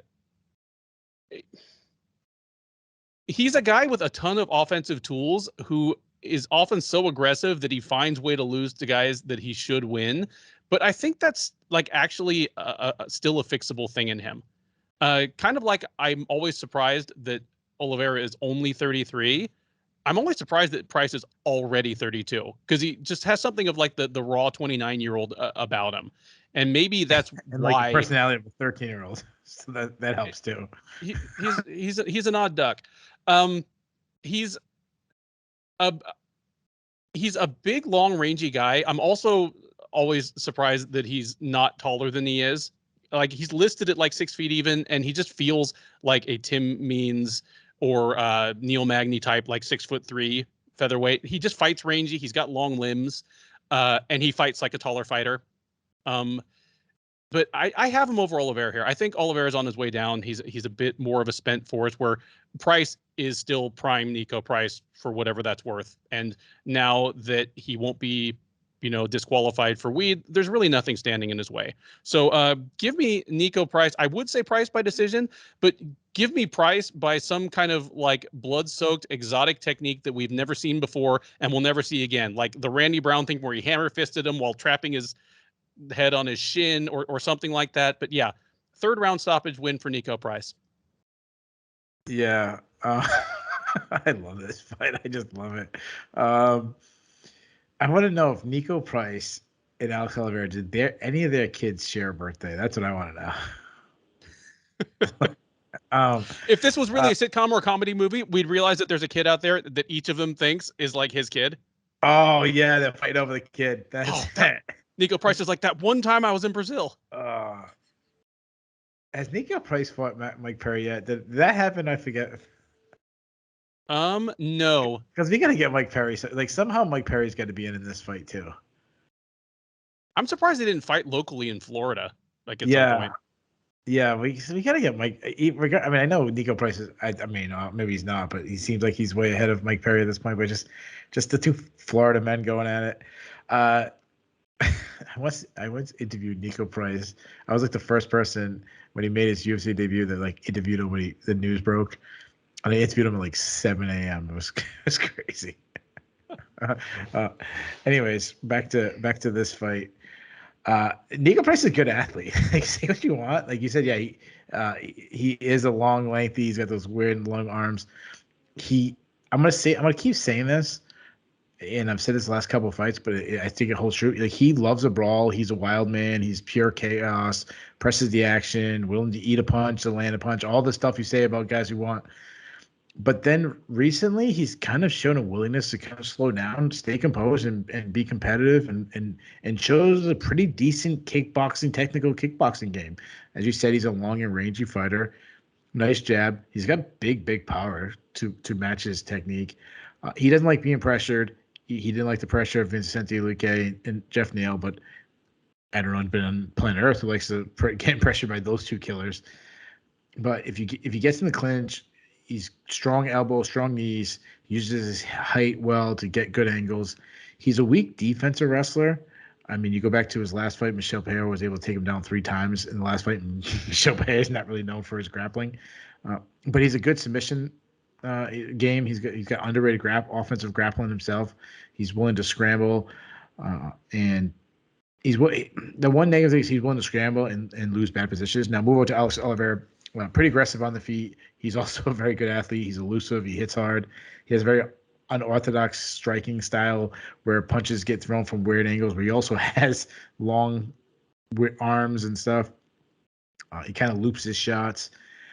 He's got a long jab, teep kicks, body kicks, calf kicks, a lot of kicks up the middle, flying knees, loves his spinning attacks, willing to do like a spinning back fist, missed it, and then just stop and just throw it down in the pocket. Step in knees in close, step in elbows. He's very physically imposing, physically strong. He's hard to take down. He's got good takedown himself. He's a very underrated grappler himself. Good ground and pound, but cardio has kind of been an issue in the past. He's gassed out, and you mentioned it in the preview. He's looked terrible his last 2 fights. He was absolutely ran through and submitted in his last 2 fights. So as far as prediction goes, I kind of wish these two guys fought like 2 years ago, because Oliveira might be a shot fighter. Like, yeah, he was submitted in his last 2 fights. It just seems like we've seen better days for him. It would have been bonkers years ago. It's probably still going to be bonkers. Oliveira has been submitted in his last 2 fights, and Niko Price is an underrated grappler, and it wouldn't shock me if he found a submission. Some submission, like you said, that we never saw before, because it's a Alex Oliveira versus Niko Price. But we haven't seen it, but I think Alex Oliveira's chin is going to fade, and it's going to fail him. And it's just a hunch. Like, I usually don't go by hunches. I usually like try to find something in film. I'm going to say Price catches him with a big shot. Now, you say it's going to be something we never seen before, so let's say, I don't know, Niko Price goes for a double Donkey Kong over the hand smash as he's flying Donkey Kong smash, but actually he misses it and they hit heads, and he knocks out Alex Oliveira with a headbutt, which the referee doesn't see. He thinks it's the Donkey Smash. So he gives Niko Price the win, but a month later it gets overturned to a no contest. But then Niko Price tests positive for weed, even though it's not tested anymore, but they still give him a no contest. And it's the first ever double no contest where they give 2 no contests for 1 fight, because it's Niko Price versus Alex Oliveira. Something crazy like that's going to happen. There you go. So what round are you picking that finish to happen in? Let's say first round. All right. There you have it. 2 well-reasoned, and research picks from your favorite panelists on the Niko Price versus Alex Oliveira. Right now, as I'm describing a double Donkey Kong punch that turns into a 2 no contest, somebody's about an hour and a half into the breakdown. There's somebody watching this right now going, why the hell do I watch these guys? If you're that person, I don't know why either. Please God, this isn't anybody's like the first like breakdown of ours they watched. It's like, oh, that's the fight I wanted. Like, what do these guys have to say? And they think all of our breakdowns or like this. Maybe this is actually what they want. hey, maybe this is the direction you want. Like, just let us know, guys. Like, light us up in the comments. Just 9 months ago, as the year 2021 dawned, Kevin Holland was fresh off of being selected Sherdog's Breakthrough Fighter of the Year for 2020, having launched himself to stardom and into the middleweight top 10 on the back of a 5-fight campaign during the year of COVID. Meanwhile, at that same time, Kyle Daukaus was one of the more quietly intriguing prospects in the middleweight division. A Dana White's Contender Series winner and former Cage Fury Fighting Championships middleweight belt holder who had come to the UFC and whose only loss was in a wild competitive fight against even more heralded prospect Brendan Allen. What a difference 9 months make. Holland now coming into this fight off of back-to-back losses that, while they were both to top 5 middleweights in Derek Brunson and Marvin Vettori, have somewhat disturbingly followed the same pattern and not just laid bare his flaws as a fighter, but almost laid a blueprint for how to beat him if you can do it. On the flip side, Kyle Daukaus can really not even claim anymore to be the top UFC fighter from his own family, as another loss to a hot middleweight prospect in Phil Hawes, a dominant loss, combined with his brother Chris's unlikely 4-fight win streak, have saddled him, Kyle, now firmly with the title of the other Daukaus brother. And it's with that kind of baggage and those kind of expectations that these two come into this fight. The co-main event of UFC Vegas 38 features Kevin Holland versus Kyle Daukaus. Holland, the 28-year-old Texan, is 21-7 overall. He's 8-4 in the UFC since joining out of the second season of Dana White's Contender Series. He is on that aforementioned losing streak to Brunson and Vettori. That snapped a 5-fight winning streak for him, which included Anthony Hernandez, Joaquin Buckley, Darren Stewart, late replacement Charlie Ontiveros, and in his last fight of 2020, Ronaldo Jacare Souza, whom he knocked out in the first round with hammer fists from the seat of his pants in what was really his star-making moment and the thing that clinched him as the breakthrough fighter of 2020. He'll be taking on Daukaus. Daukaus, also 28 years old, out of Philadelphia, Pennsylvania. He is 10-2 overall. He's 1-2 since joining the UFC out of CFFC. As I mentioned before, he did win on season 3 of Dana White's Contender Series, but was not immediately signed. But went back, won a couple more fights on the East Coast, including that title, and then joined the UFC. He has lost to Allen and to Hawes. Again, 2 of the brighter prospects in his division, those sandwiching a unanimous decision win over Dustin Stoltzfus. Holland is the slight favorite to regain some of his shine in this fight. He is currently -150, where Daukaus is +130. Keith, who do you like in this fight? You know what? This is a really intriguing matchup. Kevin Holland obviously is taking a step down in competition, especially in name value too. He's in a co-main event, so he's still, it's a marquee matchup, but not many people, other than the most hardcore, obviously people who watch this show, I assume you're a hardcore, knows who Kyle Daukaus is, but going from a main event, back-to-back main events with Brunson and Vettori to Kyle Daukaus but it's the right move. This is the level of fighter he should be fighting right now, because he's shown in back-to-back fights that he is not at that level. Holland, he's a long and lengthy fighter. I mean, he's all arms and legs. He's elusive. He's got good movement. He throws wild punches from his hips. He's got nice snap on those strikes though, and he's decent accuracy. He's developing power. He does really well all the way in, all the way out on the feet, not in the ground, but all the way like he does well in the clinch. What I mean by that, he kind of tends to lull his opponent to sleep and then suddenly explodes with a big combination. I said this last time, I want to say it again. He covers ground really quickly due to his long legs. He can be way back out in one step and he's halfway across the cage throwing and then he'll throw a long strike. So he'll be way out, then take one step, and then he's following it with a big kick. So not only is he making a big step, but he's also extending his leg out. So he's really good at covering that distance. I like his post kicks at range. Defensively, he rolls with punches pretty well, and he's got 25. He's got 25 professional fights. So when he's been cracked, he doesn't panic on the feet. Like that's due to his experience. Something else I said last time. He likes grabbing the clinch. He likes boxing up the ears, slapping the ears in close. Nice knees in the clinch. Will actually, even though he's a terrible defense wrestler, he will look for a takedown himself. Though I wouldn't say he's a wrestling threat. And you mentioned it. The blueprint is out. Derek Brunson, Marvin Vettori both exposed how bad his defensive wrestling. He is a submission threat, and he's got long arm and legs. But those guys showed that the key of being him is just keep his shoulders pinned, both shoulders pinned against the mat, and he has no get-up game from the bottom, which is really aggravating when you see him fight. Like you say, you yell at the TV fighters. I don't know if he's on that list for me, but he was the last 2 fights. Especially the second fight against Vettori was like, wow, like the same thing just happened to you. You took another fight and didn't improve that area at all. Like you took another fight really quickly and didn't improve. Now, move to Dacus. So Dacus is 1-2 in the UFC, but to his credit, the 2 guys he lost to, like this is really good competition to start UFC. Brendan Allen and Phil Hawes are 2 of the best prospects in MMA. Like especially the Brendan Allen fight. I mean, actually, Phil Hawes too, but the Brandon Allen fight has really aged well. Like the loss, I mean, like Brandon Allen showed Brandon Allen's really freaking good. As far as Dacus, he's a southpaw. He's pretty technically sound striker. Like I like his striking. Like I saw someone call him a grappler, and I agree that he's a good grappler. But I say he's well rounded. He's composed and very relaxed in his striking.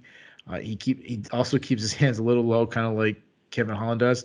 But he moves forward, stalks his prey. He's got a fast jab. He's got a very accurate straight left. He kind of just touches and doesn't really fire out power shots until the power shot is there, and then he loads some power.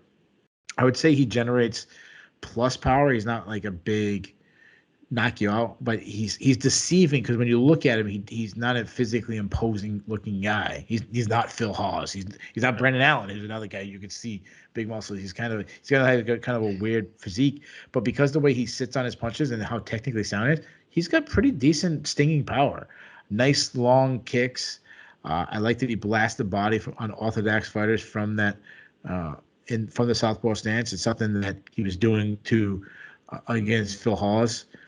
And he's a good grappler. He's submission threat. He's got 8 submission wins. He likes guillotines and darchos. He likes to attack the neck and scrambles. The one thing I don't like is he'll lose position to chase a submission. And his get-up game also sucks. If he's pinned on bottom, like we saw that in the Brendan Allen fight, he struggles to get back up. Now, Brendan Allen's a big middleweight. Like even though Holland is long and lengthy, Brendan Allen is built physically different. And also,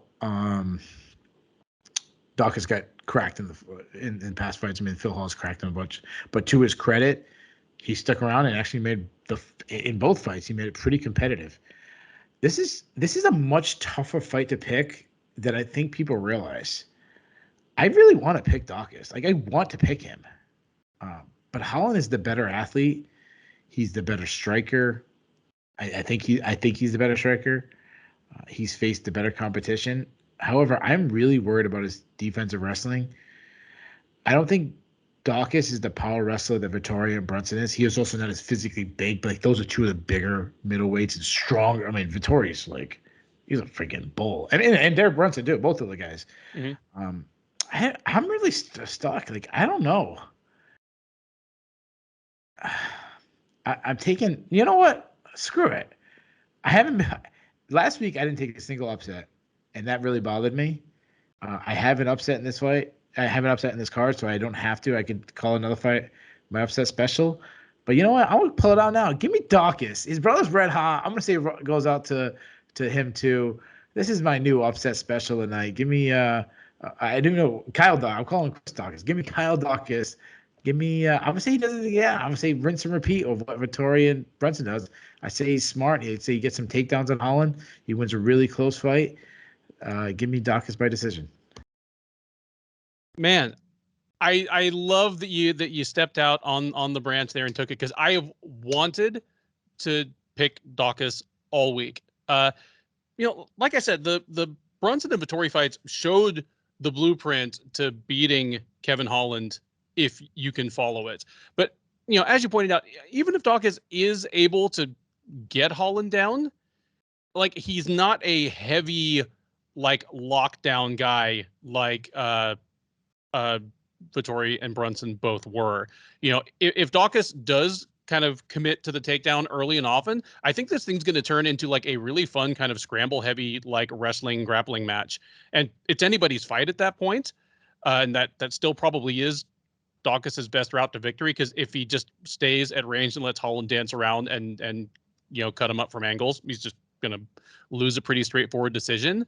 But beating Holland that way is, I think it's going to prove harder than those two made it look. You pointed out that Vettori and Brunson are two of the physically stronger guys, and Vettori obviously has got muscles on his muscles, and then Brunson just looks like a light heavyweight.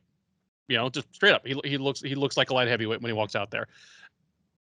There aren't many people, even in the division, that I think are going to have as easy a time doing that to Holland. Like, even when Holland lost to Brendan Allen, like his first UFC loss was Brendan Allen as well, way back when. Like, he stayed on the feet the whole first round, beat up Allen, and he got finished in the second round, but it was Holland who shot for a takedown.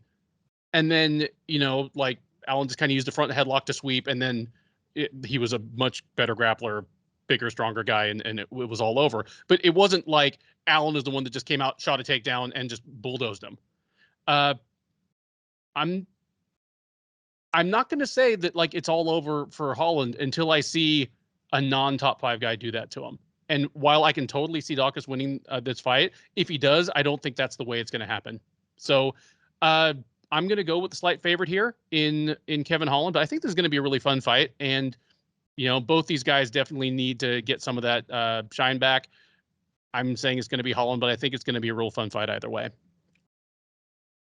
We come to the main event of UFC Fight Night 193. It is a light heavyweight matchup between Thiago Santos and Johnny Walker. Santos, the 37-year-old from Rio de Janeiro, is 21-9 overall. He is 13-8 in the UFC. Most relevantly, he is 3-3 since moving up to light heavyweight. He won his first 3 right out of the gate over Eric Anders, Jimmy Manoa, and Actually, wait a sec. Was the Anders fight at light heavyweight or at middleweight? I better check that before. Is he only Anders, 2? I think the Anders was at. No, it's 205. Okay. Okay. I'll just restart that sentence and I can splice it together. That's good, because I was just yawning and that looked terrible. We started the main event and I'm yawning. Sorry. Santos, more relevantly, is 3-3 since making the choice to move up from middleweight to light heavyweight. He won his first 3 over Eric Anders, Jimmy Manoa, and Jan Blachowicz, all by KO or TKO, stamping his passport to a shot at the title held by John Jones. He lost via split decision at UFC 239, an extremely close fight that some observers even believe Santos won. But nonetheless, knee injuries suffered in that fight have portended kind of a slide for the Brazilian. He has since then lost to Glover Teixeira, and in his most recent appearance back in March, dropped a unanimous decision to Alexander Rakic at UFC 259. He will carry that 3-fight slide into the cage against the wild and crazy man, Johnny Walker. 29-year-old Brazilian, is 18-5 overall. He is 4-2 since joining the UFC out of the first season of Dana White's Contender Series Brazil. He won his first 3 over Khalil Roundtree, Justin Ledet, and Misha Cirkunov, then dropped 2 in a row to Corey Anderson and Nikita Krylov, and bounced back last September with a first-round TKO of Ryan Spann at UFC Fight Night Covington versus Woodley. Santos is the slight favorite here. He is -170, while Walker is +150 as the minor underdog. Keith, you said off the top when we were talking about this card that it doesn't have a whole lot of divisional relevance, at least not immediate divisional relevance. I think it could be sneaky, it could be more significant in a sneaky way than we think. if Santos wins, I mean, obviously he's just putting the brakes on a 3-fight losing streak, Yeah. but a guy with kind of his name and reputation and highlight reel, Sure. how close he is really just dependent on who the current champ is. You know, if it's someone he hasn't fought already, he's all of a sudden a lot closer. Whereas Johnny Walker, obviously, like the UFC would love this guy to string together enough wins in a row to be able to put him into a title shot. Who do you think gets it done here? And do you think either of these guys has even a shot, or in the case of Santos, another shot at a UFC title in his future? Yeah, and when it comes to title shots, your record and your current winning streak doesn't have as much weight as I thought it would be. I mean, as Corey Sandhagen is coming off a loss and he's going for a title, and Rob Font has been winning and not, you know. As far as this fight, man, Thiago Santos, to me, this fight really comes down to what is Thiago Santos. Like, the pressure to me is really on him, because I feel like we've learned what Johnny Walker is. He's going to be fun. He's going to be exciting. He's going to starch some guys, but he's also going to get starched himself or make a huge mistake. Thiago Santos still seems like a guy that could carry the UFC title one day.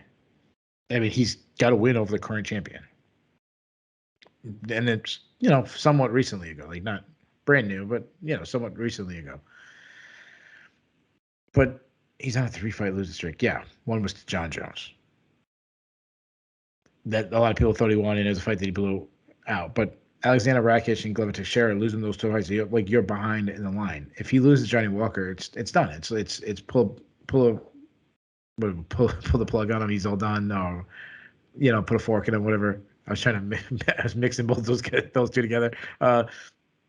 You know, so it really comes down to what we have left of him. And to be honest, I don't know. Like, which makes this very intriguing to me, because if Johnny Walker, you know, beats him, he's done. But if he starches Johnny Walker in the first minute, then everything's good again. In Thiago Santos world, like, we're feeling great about him. Oh, the explosive. I mean, he looks like the meanest guy in the division. So, I mean, he's explosive. I'm talking about Santos. Obviously, he hits hard.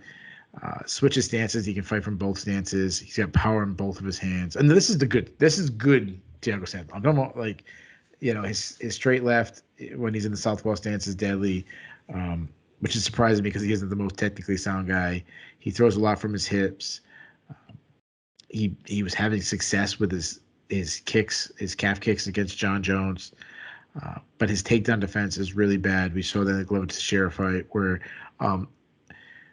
one, that was an era that seemed like he kind of fixed, or at least masked it over, and then Glover Teixeira, being as crafty as he is, was able to take him down with ease. But I'm not sure if his takedown defense is really bad, or is just what we continue to say about Glover Teixeira. Like, Glover Teixeira's ground game is absolutely fantastic. Glover Teixeira, it's a side note for a second, has that Valentina Shevchenko thing going for. And what I mean by that is they're known for their striking, and they're actually better on the ground. And that's what Glover Teixeira is so good. Completely agreed. Like, his top position game in particular is one of the most underrated skill sets in all of MMA. Yeah. Well, we're not gonna get the predictions against him for Shelvin, but if he turns into a heavy grappling match, that's a really good strategy for Glover Teixeira. Anyways, Thiago Santos is a Brazilian Jiu-Jitsu black belt, though he really shouldn't be. He's not.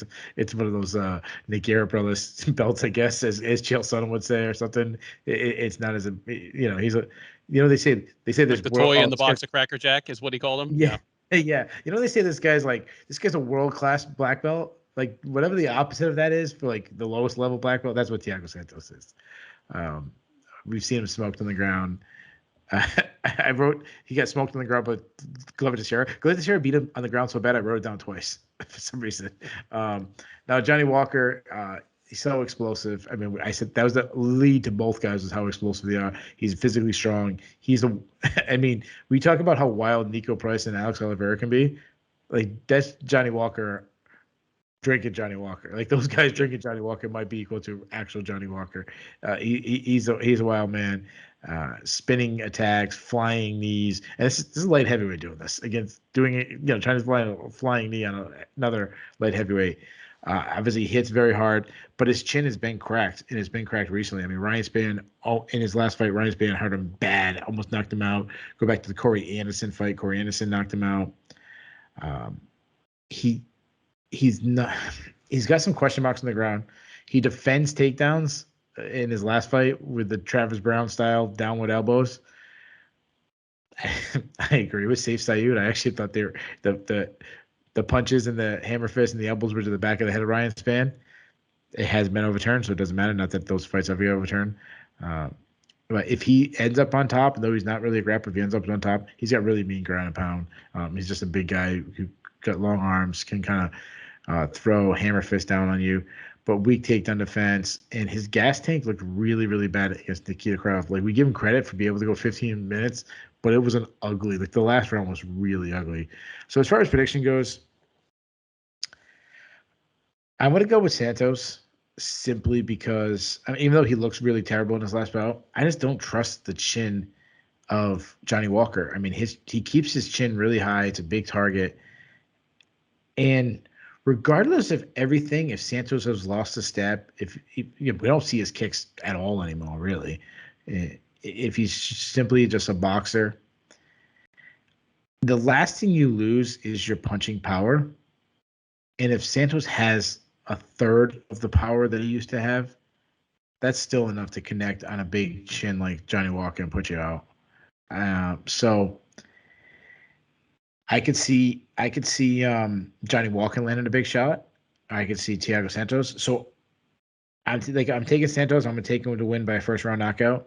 But I was looking at the prop bets, and right now the over under for 1.5 rounds is -110.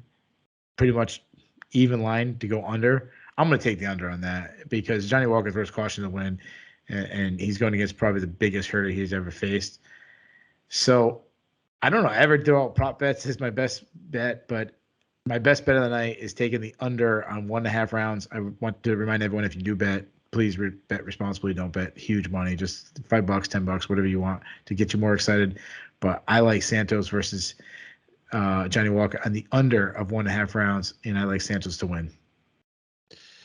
Man, see, all right, I'm not going to bury the lead. I'll spoil it right away. I am also picking Santos by first round knockout. But the thing is, if it ends up being Walker by first round knockout, I don't feel as though I'm like dead wrong and have no idea what I'm talking about, because that's probably my second most likely outcome. It's one of those things where just one of these guys is going to starch the other. I love your breakdown of their relative strengths and weaknesses, but I think their respective weaknesses are even worse than you make them sound. Like Santos versus Teixeira. Teixeira has always been a crushingly heavy top position grappler, just brutal ground and pound, excellent back takes and advancing, positional advances. That's always been the case. But the modern Glover Teixeira is not a lights out wrestler anymore. And he took Santos down when he didn't know what planet he was on. Like, Santos rung him the hell up, and somehow Teixeira still just like literally tumbling across the floor and just grabbing desperately whatever he could get. I was like, Santos, pull your foot out and just turn your back and run away, regroup, come back and punch him 3 more times. That was some excruciatingly bad, like, defensive wrestling to watch, just watching a completely rocked Glover Teixeira like come from the brink of being finished to taking Santos down and actually winning that round and then, finishing the fight soon thereafter. Similarly, like Walker, his chin and his gas tank are both questionable. And I think part of the reason they're both questionable is, I don't know it for a fact, but I have the feeling that Johnny Walker's the biggest light heavyweight in the UFC. Like, not in terms of wingspan or height, although he's certainly in the top 3 for both of those, but walking weight, in shape, and what he actually weighs once he rehydrates and walks into the cage, I'm sure he's the biggest light heavyweight in the UFC. Like, he and Ryan Spann are both about the same height and wingspan, but I bet Walker was 10 pounds heavier when they got into the cage. Like, Walker is huge. And there's not even the John Jones trade-off where John Jones has like really, really skinny legs so that he can have kind of that big broad upper body. Walker is huge. And he looks like a heavyweight. He does. He looks like a heavyweight and not a small heavyweight. He looks like a guy that, if he got a call up to fight at heavyweight, in a couple months, he'd probably weigh in at like 255. Yeah. Let me ask you this. So we're taping this. It is 12:07 a.m. Wednesday night, technically Thursday. It's 12:07 Eastern time. I know it's only 11:07 for you, but what, roughly 36 hours from now, Yeah. they got to weigh in. What do you think Huh? Johnny Walker weighs right now? Just guess. 225. Yeah, I thought I was gonna say 225, 228, something like that. Yeah, probably weighs about 225 or so.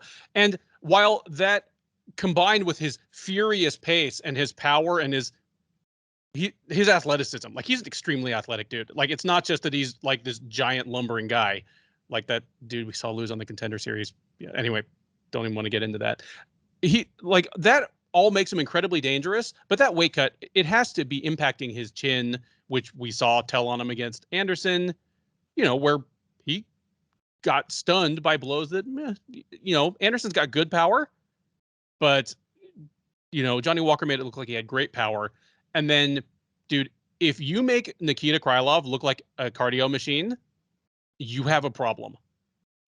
That's a good point. We didn't even mention that. And I was talking about how bad his gas tank was. Like Krylov took him down. And that was the other thing. Like Krylov, took him down from the first round, but by the third round, like Walker just didn't have anything left. You point out that you can tell a guy is gassed or given up or whatever when he's on the bottom and just both his shoulder blades are touching the mat. Which, I mean, I'm a wrestler too, so I think, dude, get your shoulder blade off the mat, dude. Like roll, bridge, do something. But if it's the third round, you've lost the first two probably. You're in bottom position and you're just trying to throw like hammer fist from the bottom instead of trying to get up. Your gas tank is gone. There, I just listed all the terrible things about Thiago Santos and Johnny Walker, but and I love the fight even more now. Well, like Keith says, you might want to consider betting that this thing goes under. Would you say 1.5 rounds? Yeah, that's yeah. I'm saying you better pray this thing goes under 1.5 rounds, because if this thing hits the fourth and fifth rounds, like it isn't going to be pretty.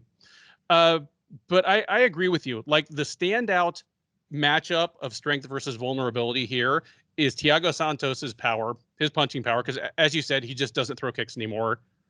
It's more tiring to throw kicks. His knees are in not great shape anymore. He doesn't throw kicks anymore. Like lots of fighters stop throwing kicks. But his punching power and Walker's chin and kind of lack of defensive soundness. He just comes out like a whirling dervish and just counts on himself to land something before you do. Against Santos, even if he isn't the most fundamentally sound striker in the world, he's also not going to be flustered. Like, I think he's just going to weather whatever spinning shit Walker throws at him, hit him with a couple of solid counters, in the pocket, and just lamp him. I've got Santos by first round knockout as well, but like I say, like my second most likely outcome is Walker by first round knockout, because he lands one of those like spinning back somethings. Should be a fun fight either way. And yeah, as you point out, if it's Santos that wins, he still has a long, long road back to contention.